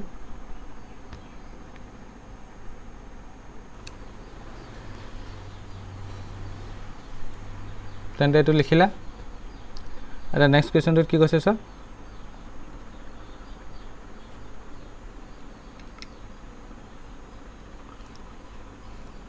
হাঁওফাঁও বায়ুকোষ আৰু নেফ্ৰনৰ গঠন আৰু কাৰ্যৰ মাজত তুলনা কৰা লাষ্ট কুৱেশ্যন আমি কি ক'ব লাগে গঠনৰ ভিত্তিক বায়ুকোষ আৰু নেফ্ৰনৰ পাৰ্থক্য লিখিব লাগে আৰু কাৰ্যভিত্তিত পাৰ্থক্য লিখিব লাগে মানে তুলনা কৰিব লাগে হাঁওফাঁও বায়ুকোষ কাৰ বায়ুকোষ আৰু নেফ্ৰন এবাৰ গঠনৰ ভিত্তিত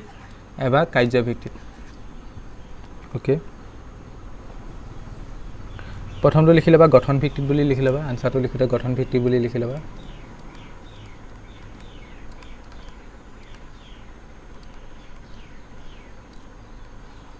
দুটা বাকচ বনাবা এফালে লিখিবা বায়ুকোষ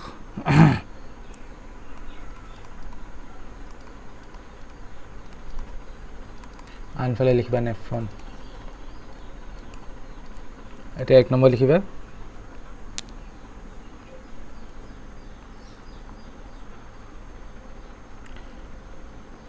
বায়ুকোষসমূহ হ'ল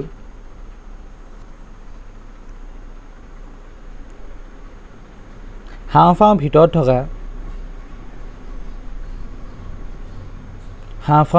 থকা ক্ষুদ্ৰ ক্ষুদ্ৰ বেলুন সদৃশ অংগ ক্ষুদ্ৰ ক্ষুদ্ৰ বেলুন সদৃশ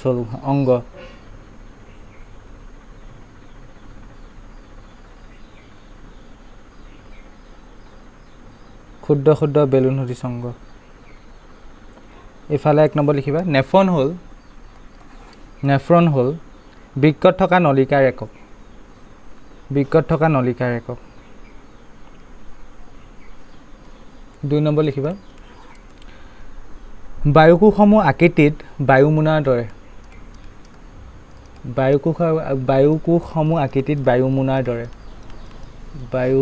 দৰে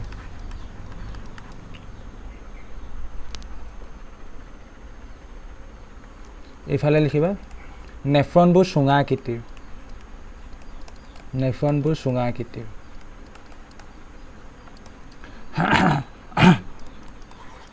3 নম্বৰ লিখিবা বায়ুকোষৰ বেৰসমূহ ডাঠ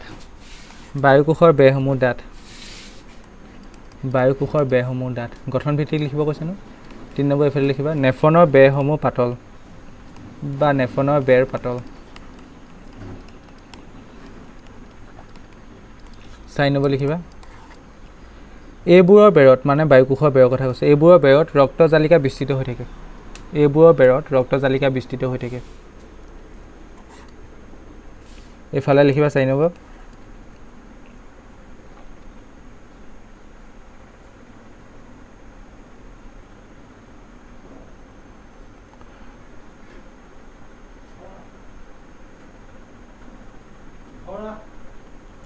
গ্লোমেৰুলাছ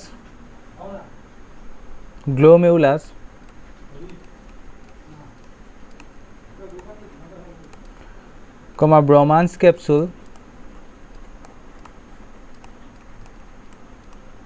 আৰু নেফ্ৰনৰ নলিকাৰ দ্বাৰা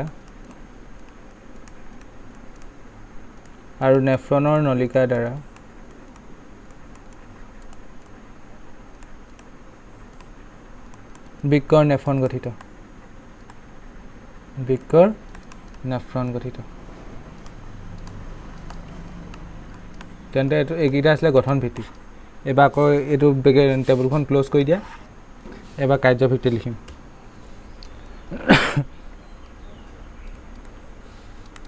কাৰ্যভিত্তিত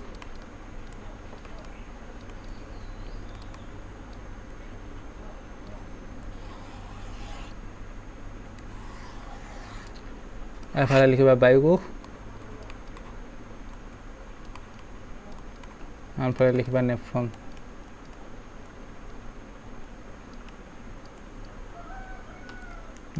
লিখিম বায়ুকোষত লিখিবা হাওঁফাওঁ বায়ুকোষবিলাকৰ দ্বাৰা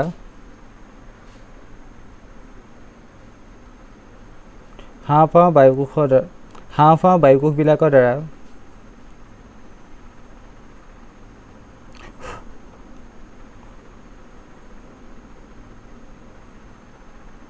প্ৰচুৰ পৰিমাণে গেছৰ বিনিময় হয়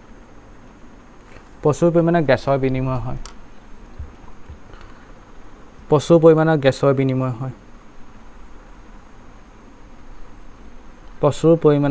বিনিময় হয় এইফালে লিখিবা এবাৰ নেফ্ৰনত বৃক্কৰ নেফ্ৰনে তেজ চেকাত সহায়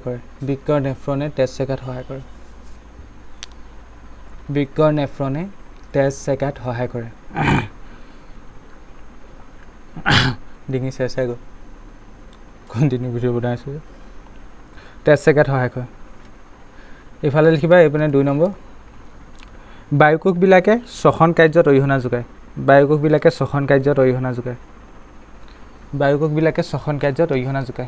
শ্বসন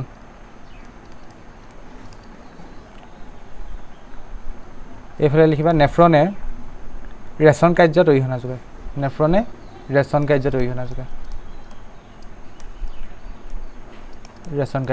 যোগায় তেন্তে ইয়াৰ লগে লগে আমাৰ জীৱন প্ৰক্ৰিয়া নামৰ পাঠটোৰ A to Z question answer শেষ হ'ল ঠিক আছে ভিডিঅ'টো কেনেকুৱা পালা তোমালোকে কমেণ্ট ছেকশ্যনত জনাবা আশা কৰিছোঁ এইডোখৰলৈকে যিসকলে চালা তোমালোকে ভিডিঅ'টো ধুনীয়াকৈ কুৱেশ্যনখিনি নোট কৰিও গ'লা আৰু যিসকলে নোট কৰিলা তেওঁলোকে ভালে কথা এইখিনি আকৌ ৰিভাইজ কৰিবা ভালকৈ চাবা নিজৰ ফালৰ পৰা পঢ়ি চাবা যেতিয়ালৈকে নিজে নপঢ়া বস্তুবোৰ তেতিয়ালৈকে আয়ত্ব কৰিবলৈ অসুবিধা হয় যেতিয়া মই অতি সহজ ভাষাত লিখিবলৈ চাইছোঁ প্ৰত্যেকটো কুৱেশ্যন আনচাৰ তোমালোকে পঢ়িবা আৰু বুজি নাপালে কিতাপখনৰ সহায় ল'ব পাৰা বা মই এই পাঠটোৰ ওপৰত ইতিমধ্যে ভিডিঅ' আপলোড কৰি আছোঁ সেই পাঠভিত্তিক ভিডিঅ' আপলোড কৰিছোঁ সেইখিনিও চাব পাৰা আৰু তোমালোকে সেইবোৰ আৰু বায়'লজি পাঠটো এনেকুৱা হয় মানে ইয়াত কি হয় ল'ৰা ছোৱালী ছায়েন্সৰ ফিজিক্স কেমেষ্ট্ৰিত নম্বৰ পাই যায় এতিয়া মই তেনেকুৱা কথা কৈছোঁ কিন্তু বায়'লজিতে নম্বৰ যায়গৈ হয়নে গোটেইকেইটাৰ পৰা 30কৈ আহিলে 90 আহে বুলি ধৰি লওক 30ও আহিলে 30তকৈ বেছি আহে বাৰু বায়'লজি 90 ভিতৰত বহুত ইম্পৰ্টেণ্ট ৰোল প্লে' কৰে বিশেষকৈ এই লেচনটোৱে মেইন মানে বেছি মাৰ্কছ এইটো লেচনৰ পৰাই কেৰি হয় সেইকাৰণে ভালকৈ চাবা কুৱেশ্যন চাবা আৰু এই লেচনটোৰ পৰা 5 নম্বৰ কুৱেশ্যনো আহে মোক কোনটো কুৱেশ্যন 5 নম্বৰ আহিব পাৰে মই সেইখিনি লিখাই দিয়া যাওঁতে সেইটো হিণ্টছটো দিও গৈছোঁ আনচাৰবোৰ লিখোঁতে খেলি মেলি নকৰিবা মই লিখাই দিছোঁ এটা ধৰণে তুমি যে একজেক্ট মুখস্থ কৰি সেইটোৱে লিখিব লাগিব কোনো কথা নাই কিন্তু সেইটোকে ৰিমিক্স কৰি বেবেইবাং লিখি দিবা ধৰি লওক মই ইমানখিনি লিখাই দিলোঁ তাকে তুমি ৰিমিক্স কৰি 2টা লাইন লিখি দিছা সেইটো নম্বৰ পাবা জানো সেইটো নম্বৰ পোৱাৰ চান্সটো কমি যাব সেইকাৰণে তুমি একজেক্ট যে মই যিখিনি লিখিছোঁ সেইখিনিয়ে শুদ্ধ যাওঁ বেলেগ একো শুদ্ধ নহয় মই সেইটো কোৱা নাই তোমালোকে নিজৰ ভাষাটো লিখিব পাৰা কিন্তু এটা চাবা কুৱেশ্যনটোৱে কি সুধিছে আমি কিখিনি লিখিছোঁ এগালমান বেবেইবাং লিখিও লাভ নাই 5 নম্বৰ আহিলে যে 2 খিলা 3 খিলা লিখিব লাগিব তেনেকুৱা কথা নহয় জাষ্ট কুৱেশ্যনটোত বস্তুখিনি সোমাইছে নাই তেনেকৈ চাবা আৰু মই যিখিনি লিখিছোঁ তাক মিক্স কৰি পেলাই আকৌ 1-2টা লাইনত গোটেইখিনি সামৰি পেলাই নিদিবা মেইন কথা সেইটো আৰু আশা কৰিছোঁ বুজি পালা আৰু যিসকলে এইডোখৰলৈকে চালা তোমালোকে যিসকলে নোট কৰিলা তোমালোকে কমেণ্ট ছেকশ্যনত কমপ্লিটেড বুলি এটা কমেণ্ট এটা দি দিবা তেতিয়াহে মই গম পাম ইমান দীঘল ভিডিঅ'বোৰ বনোৱা সাৰ্থক হৈছে বা চাইছে বুলি মই নহ'লে ফুলকৈ এনেই ভিডিঅ'ত ভিউজ আহে গম পাওঁ বাৰু ফুলকৈ চাইছে নাই চোৱা গম নাপাওঁ বা লিখিছা নালিখা গম নাপাওঁ সেইকাৰণে যিসকলে কমপ্লিট লিখিলা বা কমপ্লিট ফ'ল' কৰি কুৱেশ্যন আনচাৰখিনি লিখিলা তেওঁলোকে কমেণ্ট ছেকশ্যনত গৈ কমপ্লিটেড বুলি মেছেজ এটা দি দিবা মই ভিউজ আহে গম পাওঁ বাৰু চাইছে বা হেৰি কৰিছে কিন্তু সম্পূৰ্ণকৈ টোটেল ইমান দীঘল ভিডিঅ'টোতো অভিয়াছলি চবেই নাচায় বা চবেই নোট নকৰে যিসকলে নোট কৰিলা তোমালোকে কমেণ্ট ছেকশ্যনত কমপ্লিটেড বুলি কমেণ্ট এটা দি দিবা মই তেতিয়া গম পাই যাম আৰু মোৰ তেতিয়া উশাহ জোকাব মানে জন্মিব আৰু কি হয় সেইটোৱে মটিভেশ্যন পাম আৰু এনেকুৱা ধৰণৰ আৰু এইটো যে ভিডিঅ' বনাব পাৰিম ঠিক আছে এইটো ভিডিঅ'ত ভাল পালা বুলি ভাবিছোঁ ইমান দেৰি ভিডিঅ'টো চোৱাৰ বাবে ধন্যবাদ তেন্তে নেক্সট এটা নতুন ভিডিঅ'ত আমি আকৌ পুনৰ লগ হ'ম আজিলৈ ইমানেই